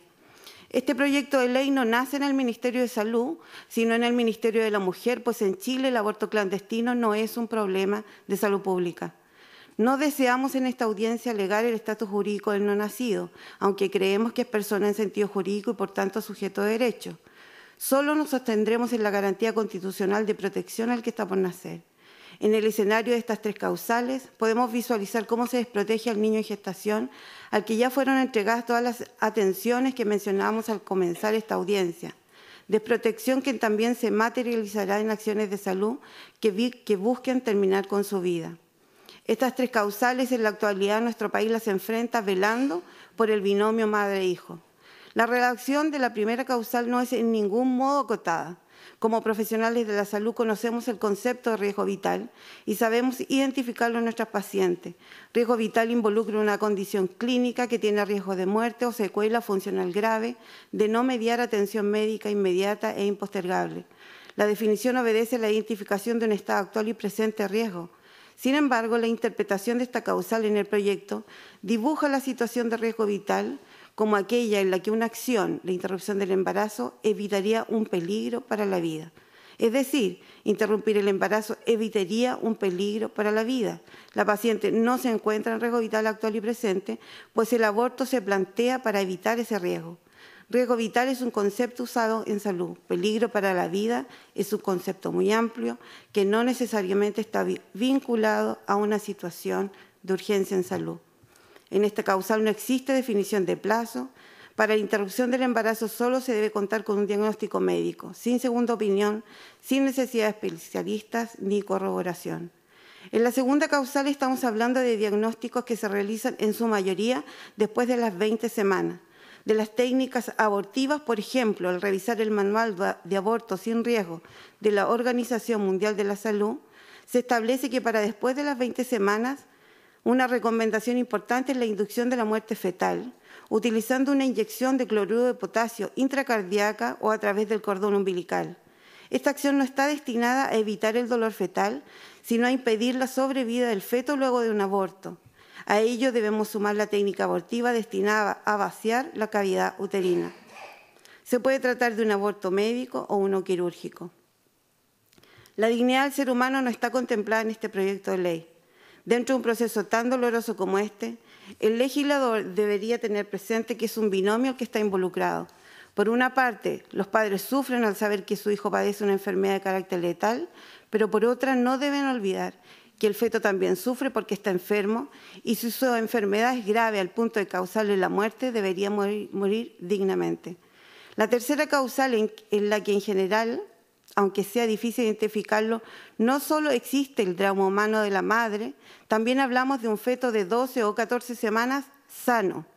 Se vulnera la garantía constitucional de la protección del que está por nacer, pues para la realización del aborto, la corroboración del delito que constituye la causal se retira de las manos del Ministerio Público y se deja en manos de un equipo de salud. Actualmente los servicios de salud de nuestro país se rigen bajo la norma general técnica para la atención de víctimas de violencia sexual. La norma establece claramente que la responsabilidad de corroborar los hechos que constituyen el delito de violación reside en el Ministerio Público. Por tanto, estamos frente a una situación en la que la ley entregará en el equipo de salud una responsabilidad para la cual no está capacitado y que puede determinar la muerte de un ser humano en gestación. Respecto al feto sobreviviente, en la tramitación del proyecto de ley, en su paso por la Comisión de Salud del Senado y durante la revisión de las indicaciones presentadas, se somete a votación la indicación del senador Espina, que dice lo siguiente: en caso de sobrevivencia del nacido, el médico deberá resguardar siempre la vida e integridad física y psíquica del niño. La indicación fue rechazada y quedó la siguiente. En la situación descrita en el número 2 del inciso primero, el prestador de salud proporcionará los cuidados paliativos que el caso exija, tanto si se trata del parto como de la interrupción del embarazo con sobrevivencia del nacido. Considerando que la indicación del senador Espina se vincula con el derecho de todo paciente a recibir una atención de salud de calidad y segura, y entendiendo que frente a la situación de sobrevivencia del feto ya estamos frente a un paciente que tiene derecho a ser atendido, los cuidados que se garantizan en este proyecto son cuidados paliativos. Los cuidados paliativos se brindan cuando no hay esperanza de curación, situación que no podemos anticipar en un sobreviviente de un acto quirúrgico que tiene como objetivo terminar con la vida. Es decir, en este caso, un feto con una patología de carácter letal que es sometido a un proceso de aborto y logra sobrevivir, lo que necesita no es cuidados paliativos, sino probablemente reanimación neonatal avanzada. Sin embargo, el escenario legal que se desprende de este artículo nos deja a los equipos de salud en una situación muy compleja y vulnera los derechos del niño sobreviviente. Si se rechaza una indicación como la que presentó el senador Espina, entonces, ¿cuál es el sentido o espíritu de esta ley? ¿Incurre en una falta el equipo de salud que practica maniobras de reanimación en un feto sobreviviente? ¿La voluntad de la madre también abarca a la criatura una vez nacida? Además de ello, no existe ninguna referencia a los fetos sobrevivientes en la primera y tercera causal. Los equipos de salud somos testigos de la urgencia en la atención de una paciente que se encuentra en riesgo vital. En los servicios de neonatología se reciben diariamente aquellos prematuros extremos que son sacados del útero por situaciones de riesgo vital materno. Aquellos fetos con un diagnóstico de carácter letal hoy nacen y fallecen inmediatamente o a las horas bajo un calefactor, vestidos junto a sus padres. Existe una sala de duelo en cada servicio de neonatología de nuestro país. También aquellos con un diagnóstico prenatal de carácter letal, pero que pertenecen a ese porcentaje de falso positivo, son recibidos en nuestras unidades para recibir la atención de salud necesaria para su sobrevida. También acompañamos a aquella madre que tiene un embarazo producto de una violación. Respetamos su decisión de tener o no contacto con el recién nacido y acompañamos las gestiones en el caso de que lo entrega en adopción. Hoy día, señores ministros, en los hospitales de nuestro país se enfrentan estas tres situaciones, respetando el derecho a la vida de la madre, pero también respetando la protección del no nacido. Muchas gracias. Gracias a usted. A continuación, por la Asociación Brigada Ramona Parra, expone Iracy Hasler. Tiene la palabra. Muchas gracias. Buenos días, señoras ministras, señores ministros de este excelentísimo tribunal. Mi nombre es Iracy Hasler, soy concejala de la Comuna de Santiago y vengo en representación de la Brigada Ramona Parra, organización muralista que es expresión del mundo juvenil y popular, que con trabajo colectivo aporta a la transformación de nuestra sociedad a partir del arte y la cultura. En mi calidad de encargada de género y diversidad sexual de las Juventudes Comunistas de Chile, me honra representar a la histórica BRP, que lleva su nombre en homenaje a Ramona Parra, joven militante comunista asesinada en la masacre de Plaza Bulnes. Nuestra organización la componen miles de jóvenes que luchan día a día por una sociedad donde el ser humano se pueda desarrollar libre y plenamente, en todos sus sentidos y expresiones, especialmente velando por los intereses de la niñez y de la juventud. Y es justamente pensando en las niñas y en las jóvenes de nuestro país que hemos venido ante ustedes a defender un proyecto de ley que es constitucional y que es un avance en dignidad y humanidad para las niñas y mujeres de nuestro país. Un proyecto que despenaliza la interrupción voluntaria y recalco, señores ministros y señoras ministras, voluntaria del embarazo en tres causales específicas y extremas para la vida de las mujeres: la inviabilidad fetal, el peligro de vida de la mujer y también el caso de violación. Y es justamente este último caso, la tercera causal de violación, la que especialmente nos convoca ante ustedes, porque como aquí se ha dicho, esta causal tiene rostro de niña, de muchas niñas víctimas de violación en nuestro país, hoy día revictimizadas por el Estado. De niñas a quienes queremos dar una oportunidad y una esperanza de poder reparar en parte el trauma y el dolor vivido, de esa niñez arrebatada, de esa niñez que no pudo desarrollarse en la dignidad que corresponde a cada ser humano, y en particular a las niñas de nuestro país. Es esta extrema situación de violencia la que nos trae hoy día ante ustedes, señor presidente. No queremos imposiciones para ellas, que han sido evidentemente vulneradas en su integridad, y es por eso que convocamos en primer lugar al artículo 19 de nuestra Constitución, que en su numeral primero asegura el derecho a la vida y a la integridad física y psíquica de la persona. Es justamente por ello que venimos a solicitar a este excelentísimo tribunal que recoja este mandato del artículo 19 en su numeral primero y, por tanto, declare constitucional este proyecto de interrupción voluntaria del embarazo en 3 causales específicas. La lucha de las mujeres conquistó el aborto terapéutico en nuestro país, que fue permitido por nuestra legislación entre 1931 y 1989. Es decir, bajo la propia Constitución política, la actual Constitución política, se practicaban abortos legales en Chile, bajo ciertas circunstancias. La Constitución también en su artículo 19, como aquí se ha mencionado, en su inciso segundo, protege la vida del que está por nacer y delega a la ley los alcances de su protección. Es así como durante 9 años, y poniendo y contemplando también el artículo 19 en su numeral primero, es que se ha permitido en Chile durante 9 años con esta Constitución el aborto terapéutico en ciertas condiciones. Solo a fines de la dictadura y de espaldas al pueblo de Chile, sin un espacio democrático de discusión como hoy día podemos tener, es que se modifica el artículo 119 del Código Sanitario, prohibiendo así la interrupción voluntaria del embarazo en cualquier circunstancia. Aquí, señores ministros y señoras ministras, no estamos ante una norma inconstitucional, estamos ante una norma de menor rango que ha sido constitucional y legal bajo esta misma Constitución durante 9 años. Las mujeres, excelentísimo tribunal, hemos sido perjudicadas y desplazadas a lo largo de la historia, y eso ha sido de forma sistemática. Muchas veces la mayoría de ellas han parado en concepciones conservadoras, morales y religiosas, amparado por la mirada de la familia y las tradiciones. Hemos tenido que romper barreras y prejuicios con la lucha de las mujeres en la conquista de nuestros derechos básicos y nuestra autonomía, esa misma que a los hombres no se les cuestiona. Así tuvimos que ganar nuestro derecho a la educación primaria obligatoria, el derecho al voto, al divorcio, a la pastilla del día después. Hoy mismo seguimos luchando por educación sexual, por la distribución de un preservativo femenino, porque ni siquiera cuando queremos cuidarnos existe desde el Estado las herramientas para proteger nuestra vida y nuestra salud.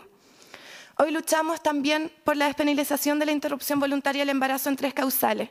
Y los mismos que se han opuesto a cada uno de esos avances mencionados, hoy día imponen o buscan imponer sus miradas morales y religiosas para oponerse también a nuestro derecho, en este caso, en este proyecto particular. Hacemos presentes, señoras ministras y señores ministros, que esta no es una discusión moral, no es una discusión religiosa. Estamos hablando de la salud pública de las niñas y las mujeres de nuestro país. No correspondería a un Estado laico y pluralista como el nuestro legislar de acuerdo a esas concepciones, que claramente cada uno y cada una de nosotros puede considerar. Y es por eso que este proyecto de ley no obliga a nadie, sino que permite a las niñas y las mujeres, frente a estos 3 casos extremos, la oportunidad de decidir. No corresponde traspasar nuestras propias convicciones a todo el género femenino. Eso es lo que queremos que hoy día se pueda aprobar también por este Tribunal Constitucional, en línea con lo que ha planteado el legislador. En nuestro país, 17 niñas, adolescentes o mujeres son violadas cada día. La violencia sexual contra las niñas y mujeres representa una de las acciones más violentas de las cuales podemos ser víctimas, sobre todo cuando estamos en situaciones de enorme vulneración e indefensión, que es el caso de las 7 de cada 10 personas que son violadas en nuestro país, que corresponden a niñas, a menores de edad, víctimas hoy día revictimizadas por el Estado. Estas niñas, además, en su mayoría son abusadas por su entorno más cercano, es decir, a quienes hemos dejado la protección de las niñas son quienes abusan de ellas, quienes las humillan, quienes las maltratan. Quienes están encargados de su cuidado son quienes hoy día abusan de ellas de la manera más brutal. De ellas, el 10% queda embarazada. Es sobre esas niñas y esas mujeres que trata la tercera causal del proyecto de ley hoy día en discusión. Y se hace cargo de una realidad y una necesidad de la sociedad al respecto. Como aquí se ha dicho, la tercera causal tiene rostro de niña y lamentablemente de muchas niñas de nuestro país, a quienes se les han robado los sueños, a quienes se les ha ultrajado la inocencia, cargando el dolor físico del cuerpo violentado por el machismo y la cultura que invisibiliza indolentemente la violencia contra ellas, con el dolor traumático de llevar un embarazo producto de una violación, del acto más aberrante que han vivido, de un cuerpo que pide alivio, que llora justicia y reparación, y no la tortura de una maternidad obligada impuesta por el propio Estado, que juró garantizar su protección y bienestar, ya que el Estado en su conjunto se debe al interés superior de la niña. La realidad que viven niñas y adolescentes es diversa en nuestro país, pero lamentablemente todas ellas están expuestas a ser víctimas de violación o violencia sexual, sin distinción alguna. No obstante, en los sectores de mayor riesgo en nuestro país es donde esta causal toma el rostro de las niñas más pobres de nuestro país y, por tanto, se lleva adelante de la manera más dramática, cuando no existe la posibilidad de contención, de apoyo y de reparación. Es sobre todo por esas niñas pobres de nuestro país, que consideramos fundamental la aprobación y la pronta promulgación de este proyecto de ley. Y así también lo señala la Convención de Belén do Pará, ratificada por Chile en 1996, donde Chile se compromete a prevenir, sancionar y erradicar la violencia contra la mujer, entendida esta de acuerdo a su artículo 1 como cualquier acción o conducta basada en su género que cause muerte, daño o sufrimiento físico, sexual o psicológico a la mujer, tanto en el ámbito público como en el ámbito privado. El embarazo, producto de una violación, es una maternidad obligada que constituye un hecho revictimizador, que perpetúa la violencia de la experiencia traumática una y otra vez y por tanto se cristaliza en un nuevo acto de violencia, esta vez llevado adelante por el propio Estado de Chile. Es por ello, excelentísimo tribunal, que debemos terminar con esta violación a los derechos humanos de las niñas que hoy día se genera y que hoy día nos mandata también el convenio de Belén do Pará a terminar, para que no sea el Estado el que perpetúe la violencia contra las mujeres y la violación a sus derechos humanos. En ese mismo sentido, excelentísimo tribunal, se ha referido también el Comité para la Eliminación de la Discriminación contra la Mujer de Naciones Unidas, que insta al Estado de Chile en 2012, en sus observaciones y recomendaciones, en la letra D del numeral 35, a que, abro comillas, revise la legislación vigente sobre el aborto con miras a despenalizarlo en los casos de violación, incesto o riesgo para la salud o la vida de la madre. Ministros y ministras de este tribunal, el proyecto del legislador, además de apegarse a la Carta Magna y recoger su mandato para asegurar la integridad física y psíquica de la persona, encuentra sustento y responde de manera diligente a la recomendación realizada por el Comité para la Eliminación de la Discriminación contra la Mujer de Naciones Unidas y se hace cargo de lo establecido en el convenio de Belén do Pará para terminar con el hecho revictimizador que constituye una violencia por parte del Estado hacia las niñas y mujeres de nuestro país. Asimismo, expresa el sentir mayoritario de nuestra población, donde vemos que el 70% de las mujeres y también de hombres de nuestro país apoyan este proyecto que permite a las mujeres decidir en 3 casos extremos. Y lo más importante, avanza y consagra los derechos y la dignidad de las niñas y las mujeres ante situaciones así extremas. Es por lo anterior que, como representante de la Brigada Ramona Parra, solicitamos a este tribunal que, en su rol de velar por la Constitución y las leyes que nos rigen, rechace los requerimientos de inconstitucionalidad en todos sus puntos y que prime entonces la voluntad mayoritaria expresada en el Congreso Nacional. Muchas gracias. Gracias a usted. Por la Fundación Protege, la Sociedad de Educación y Salud Austral Limitada, por la senadora Diana Muñoz, por la Acción de la Mujer Colectiva de Mujeres, por el Centro de Acción de la Mujer Colectiva de Mujeres de Curicó y por Mujeres Presentes, expone Leonardo Estrada hasta por 30 minutos. Tiene la palabra. Muchas gracias, señor presidente. Leonardo Estrada de Brancoli, asesor legislativo. El origen de la Constitución, la Comisión Constituyente.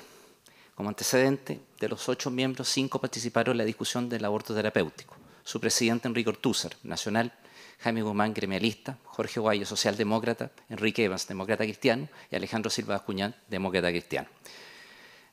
Esta materia se trató desde la 84ª sesión a la 90ª sesión en noviembre de 1974. En la 84ª sesión, el presidente Enrique Ortúzar hace referencia a la Declaración Universal de los Derechos Humanos en su artículo 16, la que se refiere a la igualdad de derechos entre hombres y mujeres. En la 86ª sesión, el profesor invitado Francisco Cumplido hace referencia de la necesidad de integrar en la Constitución la igualdad de derechos entre el hombre y la mujer y que contempla también el aborto terapéutico en el sentido de hacerlo permisible. Así deja constancia el señor Ortúzar, a lo que asiente el señor Cumplido. El presidente de la Comisión, Enrique Ortúzar, hace además presente que dos principios que se deben de contemplar, el derecho a la vida integral física y moral y los derechos de la mujer. A lo que se refiere el presidente de la Comisión es a la interrelación de normas. En la 87ª sesión se refieren 3 puntos centrales: la norma jurídica, la interpretación jurídica y la influencia religiosa. En cuanto a la norma jurídica, Jaime Guzmán señala: se debe limitar el precepto únicamente al derecho a la vida porque fluye la necesidad de condenar el aborto. No, en cambio, consignar todo tipo de protección al que está por nacer, porque en el fondo protege más a la madre que al que está por nacer. Se puede privar de la vida en caso de legítima defensa o pena de muerte, pero el aborto es un homicidio porque la vida comienza con la concepción y no con el nacimiento. La madre de tener al hijo aunque no lo haya deseado, salga normal, producto de la violación, o detenerlo deriva de la muerte. Los seres humanos viven en una zona intermedia entre el martirio y la falla moral, pero cuando la providencia estrecha el cerco se debe optar siempre por el martirio, el heroísmo o lo que sea, y no podrá invocarse la gravedad o tragedia para excusarse del orden moral, porque el orden moral es absoluto y absoluta debe ser la prohibición del aborto. Esta es una postura. Enrique Evans tiene dudas si la aplicación a la vida colectiva se puede aplicar a la vida colectiva en una sociedad pluralista, lo señalado por el señor Guzmán. Propone que el artículo 75 del Código Civil, la ley protege la vida del que está por nacer, se traslade a la Constitución como norma flexible que autorice al legislador el aborto en ciertos casos, especialmente el aborto terapéutico. Enrique Ortúzar señala: ¿desde cuándo existe el derecho al que está por nacer? ¿Al día siguiente de la relación sexual? ¿Al día subsiguiente a la semana? ¿A los 10 días? ¿Un mes? Hay algo relativo, al menos sus inicios. El derecho de la madre es tangible. Si tiene que optar por el derecho de la madre o el hijo, opta por aquella. Jorge Valle: el hijo que nace no es independiente de la relación padre-madre, es la relación misma del padre y madre. Si la madre odia al hombre que la violó, va a haber plasmado en el hijo la vileza del acto y lo puede rechazar. Por eso no cree en la prohibición absoluta del aborto. Hay casos que el aborto se justifica, por ejemplo, la violación. Alejandro Silva Bascuñán: lo dicho por el señor Guzmán es una verdad dura que le gustaría seguir y aceptar, pero no puede imponerse en una sociedad política. Las diferencias o las discrepancias en la comisión son el reflejo de las discrepancias en el país entero. Las normas de nuestra Constitución deben ser obedecibles racionalmente. Aquí tenemos dos posturas, señor presidente. La primera, la postura de minoría, norma prohibitiva, aun cuando afecte o ponga en peligro la vida o salud de la madre. Desde un punto de vista sociológico, el orden moral se impone a los miembros de una sociedad política. La postura de mayoría es una norma flexible que autoriza el aborto en ciertos casos, cuando está en peligro la vida o salud de la madre y en caso de violación. Desde el punto de vista sociológico, una sociedad pluralista que reconoce la diferencia entre sus miembros. Desde el punto de vista de la interpretación jurídica, Jaime Guzmán señala: la ley jamás puede ser inmoral, pero la autoridad en la aplicación de la ley puede infringirla o no aplicable por consideraciones superiores al menor. Aplicado al aborto, podrá no haber una sanción penal absolutamente en todos los casos. Jorge Valle: la ley protege la vida del que está por nacer. No obsta al juego de derechos: derecho, vida de la madre, existencia del hijo; salud de la madre, existencia del hijo; dignidad de la madre y su familia; normas sobre matrimonio y violación. Es el legislador que quiere resolver la confluencia de derechos, tomando en consideración la comunidad que él representa. Bueno, aquí tenemos dos posturas. La postura de minoría, una dualidad. La dualidad está porque ley prohibitiva, pero con autoridad permisiva, en toda su extensión, desde la máxima restricción a la máxima libertad, más allá incluso que podría darse cuando está en peligro la vida o salud de la madre y en caso de violación. Ahora, si una misma circunstancia, dos o más autoridades, que pueden ser policial, médica o judicial, tienen una discrepancia o discrepan de ella, bueno, va a afectar entonces el principio de igualdad ante la ley y los derechos de la mujer. Si además se llama a infringir la ley o no aplicarla, bueno, se infringe el principio de la legalidad, que es base de un Estado de Derecho. ¿Y esto qué genera? Genera una incerteza jurídica y una incerteza en la sociedad.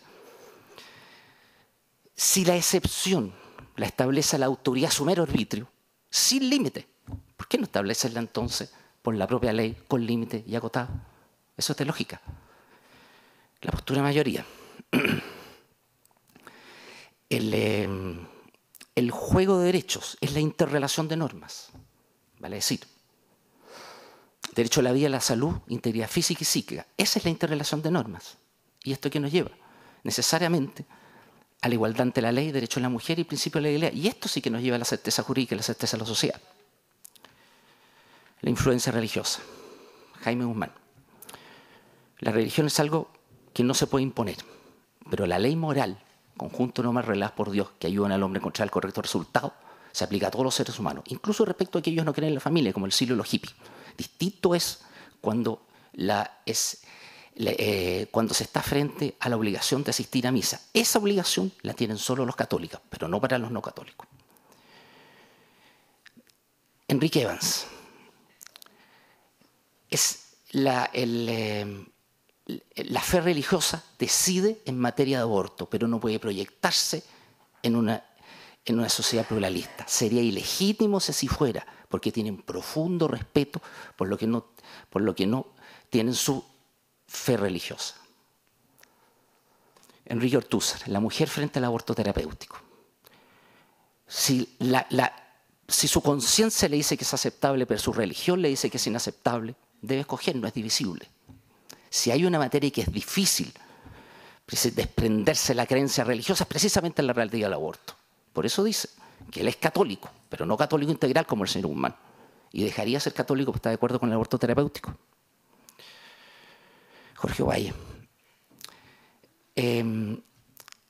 Comprende el sacrificio de la mujer que por su creencia religiosa tiene el hijo no deseado y la respeta, pero pide ese mismo respeto para la mujer que no tiene la creencia religiosa porque antepone el valor de la dignidad del ser humano por sobre el obligar a la mujer a engendrar un hijo contra su voluntad. Bueno, aquí tenemos una postura de minoría, que la religión no incide en materia de aborto, pero sí es obligatorio la ley moral natural. La postura de mayoría, en cambio, la fe religiosa es sí en materia de aborto. Al punto de inicio de la norma jurídica.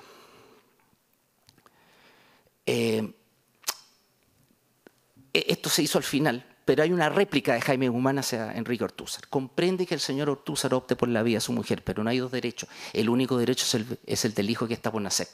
El de la madre es un deseo efectivamente comprensible. La madre moriría como consecuencia de elementos naturales. Enrique Ortúzar le consulta si la inviolabilidad absoluta es válida para legítima defensa o pena de muerte. No en absoluto, contesta Guzmán.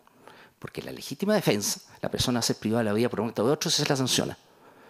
Pero la madre a ser privada de la vida por el curso natural de las cosas, no por un acto de otro. Ahí radica toda la diferencia. Enrique Ortúzar Escobar levanta la sesión. En la 88ª sesión, el profesor invitado José Luis Sea señala que debe contemplarse el derecho a la vida en la Constitución y se debe reglamentar el aborto terapéutico en el Código Penal y proscribir el aborto no terapéutico. Enrique Evans señala que es una postura flexible. Lo mismo Enrique Ortúzar, quien además señala, si se establece el aborto terapéutico, se debe establecer como excepción, si se establece el derecho a la vida, se debe establecer como excepción el aborto terapéutico. Y también, en caso de la violación brutal de la madre, porque es violar el derecho humano a la propia madre. 90ª sesión. Alejandro Silva Acuñán pide que no se coloque nada de aborto en la Constitución. Toda interpretación. Jaime Guzmán. El silencio es un simple silencio que la Comisión estimó oportuno por las razones de legítima prudencia. Enrique Ortúzar. El silencio significa que el aborto no se condena ni se hace permisible en forma explícita. Será el legislador el que determine en qué caso protege la vida del que está por hacer. Alejandro Silva Acuñán. El constituyente establece un encargo al legislador, que puede ser explícito o implícito. En este caso es implícito. La ley protege la vida del que está por nacer. Es un buen argumento para que el legislador no abra la posibilidad a una legalización excesiva del aborto. Jorge Valle. Para que el legislador justifique el aborto se requiere informes técnicos, acopian antecedentes y estudios concretos, pero no detener la libertad de los países nórdicos porque es deseo del constituyente se considera en forma restrictiva. Enrique Ortúzar.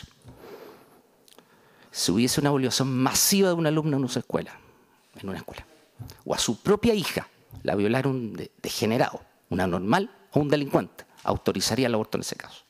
A continuación, solicita el asentimiento de la comisión para que quede en acta las opiniones de cada uno de los integrantes de la comisión. Acordado.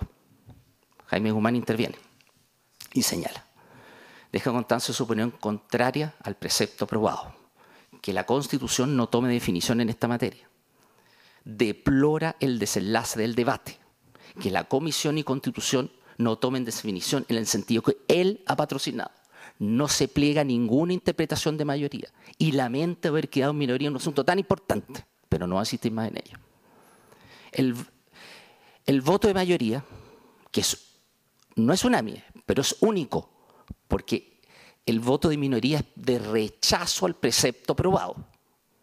Por lo tanto, este voto de minoría implica, desde luego, la norma positiva y la interpretación consiguiente.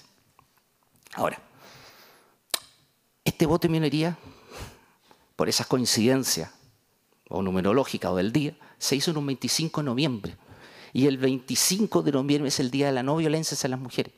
En ese día da un paso significativo el voto de mayoría en la Comisión Constituyente.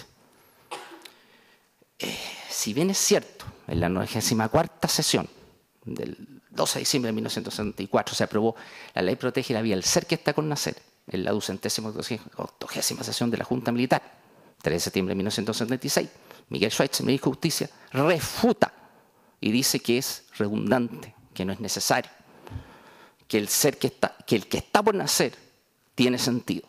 Jaime Guzmán, nos dimos cuenta de la redundancia porque quisimos enfatizar que se trata de un ser y dejar la cacofonía. Miguel Schweitzer. Perdóneme, pero eso es lo que dice el Código Civil. La bola abortiva no niega al ser que está por nacer, pero el aborto terapéutico es lícito y es legítimo. Siempre ha sido así.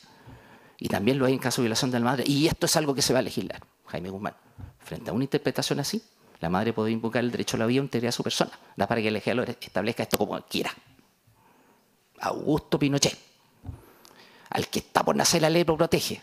Pero en un caso no hay nada que hacer. La madre o el hijo. José Toribio Merino. De manera como está redactado en el acta constitucional. No podrá realizarse el aborto salvo casos debidamente calificados. Gustavo Lee manifiesta ser contrario al aborto, que esta es una norma que iba a proponer sacar, porque si los eruditos no se ponen de acuerdo adentro, te imaginan cómo hacer afuera. ¿Para qué colocar una cuña de duda? Enrique Ortúzar, le diré por qué se consignó. Si tan solo se considerara el derecho a la vida, se podría interpretar de la siguiente manera. Nos oponemos a todo tipo de aborto, inclusive el aborto terapéutico. La ley protege la vida del que está por nacer. Será el legislador que resuelva el problema. Ahí no habría problema, concluye el coronel de ejército, Fernando Lyon, subjefe legislativo del Comité Asesor de la Junta Militar, el COAJ.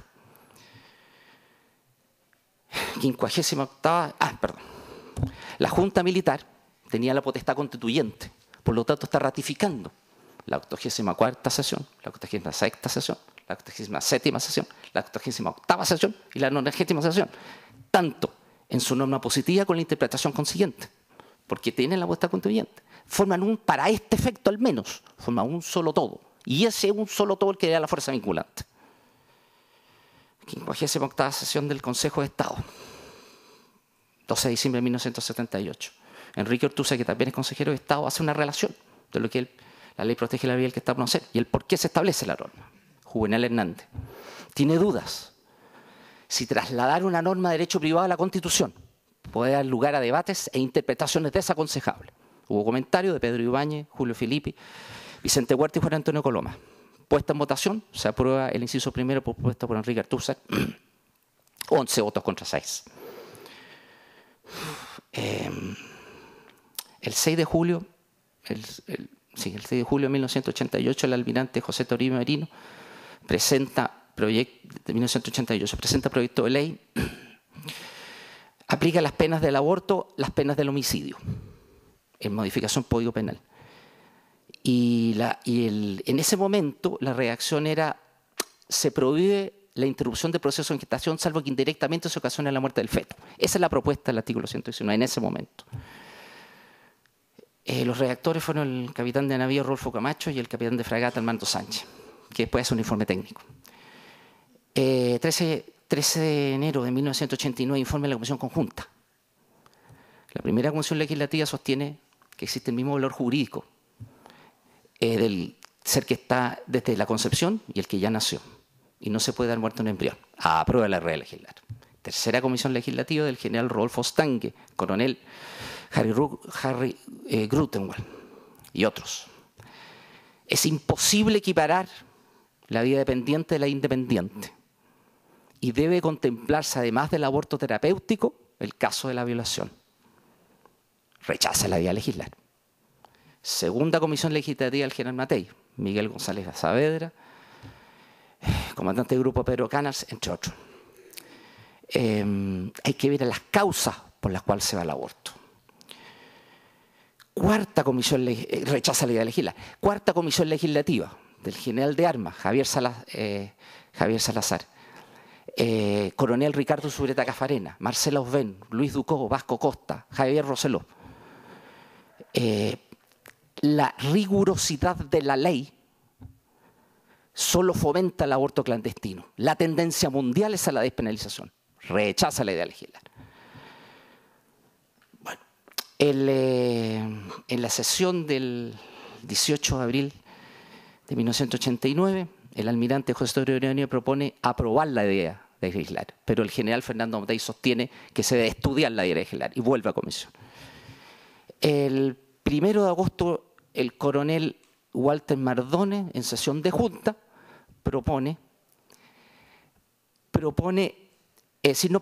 no propone, sino que lee una carta del obispo de Rancagua, Jorge Medina Esteves, que en lo sustantivo señala que el aborto criminal se aplique las penas del homicidio y se derogue pura y simplemente el aborto terapéutico. El almirante Menio se recibe, se agradece.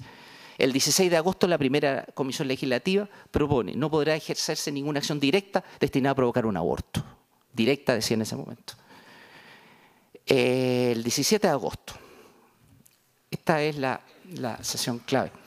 El 17 de agosto, Miguel González Saavedra, de la segunda comisión legislativa, se analiza que solo con fines terapéuticos se podrá interrumpir un embarazo, es una causal de justificación y elimina la antijuricidad. Con la norma propuesta pasa a ser antijurídico. Hugo Rosendo Subiabre, que además de manifestar su aquiescencia con el obispo de Rancagua, hace una distinción entre el principio del doble efecto y el aborto terapéutico.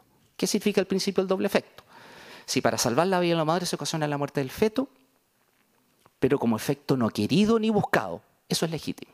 Muy distinto es el aborto terapéutico si para salvar la vida de la madre, el medio es ocasionar la muerte del feto. Eso es acción directa, eso es delito.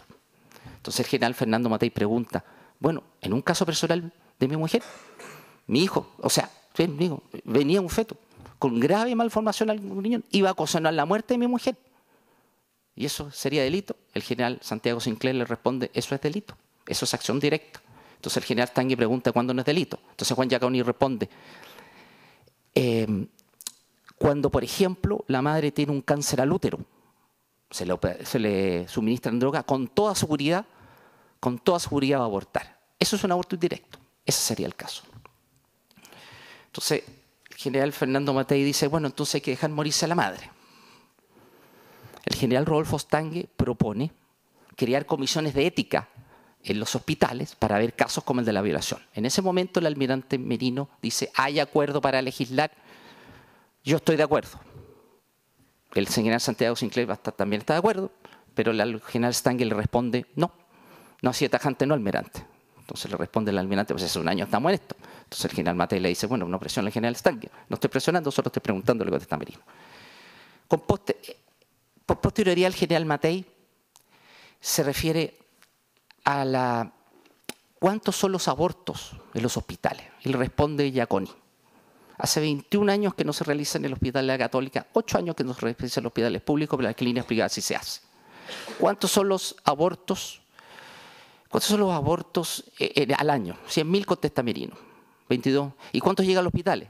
22.000 contesta Giaconi. ¿Y vamos a meter a la cárcel a 22.000 mujeres? Imposible contestar ya con él. Entonces no tiene ningún efecto práctico este proyecto. Ninguno. No va a producir ningún efecto práctico. El general Rodolfo Stange después propone la siguiente redacción. No podrá ejercerse ninguna acción directa destinada a provocar el aborto, salvo las ginequicobstetras indispensables y necesarias para salvar la vida de la madre. Entonces el almirante Merino le dice que es lo mismo que rige actualmente, a lo que no, el general Stange dice no, que no es lo mismo. Entonces el general Matei sostiene, mire, por el prestigio de la Junta no podemos estar haciendo leyes que no van a tener ningún efecto práctico.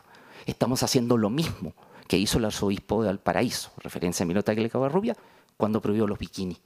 Lo mismo, no va a tener ningún efecto práctico. Entonces le contesta al almirante Merino, esa es su opinión, pero la mía, no estamos haciendo lo mismo que el arzobispo. Bueno, hacia el final ya el general Matei dice, estoy dispuesto a firmarme, pero no me gusta, pero es que en la vida hay que hacer cosas que no nos gustan, le contesta Merino, aunque por el bien del país. Esto no es necesario, le contesta Matei, porque esto no es necesario, porque los abortos se van a seguir produciendo. El proyecto vuelve a comisión. Después, en la primera comisión legislativa, propone sacar la palabra directa. En la siguiente sesión, el día siguiente, se aprueba sin discusión y 2 días después se publica. Ahora, esto que aprobó la Junta Militar, uno tiene que verlo en una relación. Va contra el voto de mayoría de la Comisión Conjunta. O sea, va en la línea del voto de minoría de la Comisión Conjunta, el voto de minoría de la Comisión Constituyente. Ahora, es decir, si se analizan el derecho a la vida, el derecho a la salud, el derecho a la integridad física, el derecho a la integridad psíquica, los derechos de la mujer, que aunque en ese momento no se había aprobado el concepto de igualdad de derechos entre hombre y mujer, como lo había propuesto Enrique Ortúzar, con posterioridad al Parlamento Democrático así lo aprobó. Por lo tanto, ese juego de derechos, esa interrelación de normas, sí debería haberse considerado. Y la Junta Militar, especialmente el almirante Merino y el general Santiago Sinclair, no lo consideraron, que en definitiva se aprobó. Ahora, ¿cuál es por lo tanto, si uno sigue la línea argumental de todos los votos de minoría, tenemos que concluir que ese proyecto de ley es inconstitucional, necesariamente. Ahora, el proyecto del gobierno, que tiene 3 causales, cuando está en peligro la vida de la madre, inviabilidad fetal de carácter letal y en caso de violación, el proyecto del gobierno está por debajo el límite puesto por la Comisión Constituyente. Y con mayor razón la Comisión Conjunta, que agrega más argumentos todavía. Porque la Comisión Constituyente establece cuando está en peligro la vida o la salud de la madre, que el proyecto que está en comento y que se somete a vuestro proceso no lo considera. Y también en el caso de violación. Por lo tanto, los límites, casi un Rubicón puesto por la Comisión Constituyente, esa es la línea de restricción que habla Jorge Valle. Y ese es el exceso, no más allá, que habla Alejandro Silva Acuñán. Pero eso, que está en la Comisión Constituyente, sí está dentro de la línea argumentativa, dentro del marco de este proyecto de ley aprobado por el Parlamento. Ahora, en relación a la Junta Militar, claramente el propio general Matei establece la división. No es como se ha dicho en la discusión en el Senado y la Cámara de Diputados. No, sí, que la primera causal, esa ya está resuelta. No está resuelta, si lo contesta el propio Hugo Rosendo Zubiabre. Ese es el sentido. Por lo tanto, está en peligro la vida de la madre. Está en peligro la salud de la madre. Eso significa mutilaciones a sus órganos, por ejemplo. Por lo tanto, el punto central que este proyecto establece lo hace dentro del propio marco constitucional. Como, vuelvo a decir, lo que el origen de la Constitución, pero ¿dónde salió la norma? Salió de la Comisión Constituyente. Esa es, en definitiva, el origen. Norma flexible que autoriza al legislador el aborto en ciertos casos, especialmente el aborto terapéutico, no, pero no el único. Y después, bueno, viene toda la relación. Entonces, este proyecto, por ese motivo y por todos los demás motivos, este proyecto sí es constitucional, está dentro de esos límites. No, como no, para nada implica un aborto libre como se sostuvo casi en todas las sesiones de ambas cámaras, en absoluto. Aquí hay 3 causales muy precisas y muy acotadas. Esas causales precisas y acotadas son a las que el proyecto contempla y que podría contemplar también la salud. De hecho, así entró a trámite legislativo, porque a trámite legislativo entró de una manera y salió más restrictivo. Ya como entró, estaba dentro de los límites de la Comisión Constituyente y de la propia Comisión Conjunta. Yo destaco lo de la Comisión Conjunta porque son verdaderos efectos sociológicos, las causas que va al aborto. Destaco en la Comisión Conjunta el que la rigurosidad de la ley produce mayor clandestinaje. ¿Y cuál es la tendencia mundial hacia la despenalización? Ese es el complemento. Lo demás es prácticamente lo mismo. Es exactamente lo mismo que establece la Comisión Constituyente. Por eso, excelentísimo tribunal, creo, y lo digo lo más profundo, creo que este proyecto es un gran avance. Es un gran avance no solo por el tema de los derechos de las mujeres, que ya latamente se ha explicado acá desde el punto de vista de los tratados internacionales, pero necesariamente tenemos que ver lo que significa la Convención por la no discriminación de la mujer, la Convención por la no violencia hacia la mujer en relación a los principios de la vida, de la salud, de la integridad física y psíquica de las mujeres y las obligaciones que tiene el Estado de Chile respecto de lo que tienen en relación a esos convenios que son suscritos y ratificados por el Estado de Chile y con la norma constitucional. Por eso, excelentísimo señor, yo le ruego a su señoría que declaren rechazado el requerimiento de los honorables señores senadores, rechazado el requerimiento de los honorables señores diputados y declaren constitucional el presente proyecto de ley. Muchísimas gracias por esta oportunidad. Muchas gracias. Bien, terminado el primer bloque, vamos a hacer un alto de 10 minutos.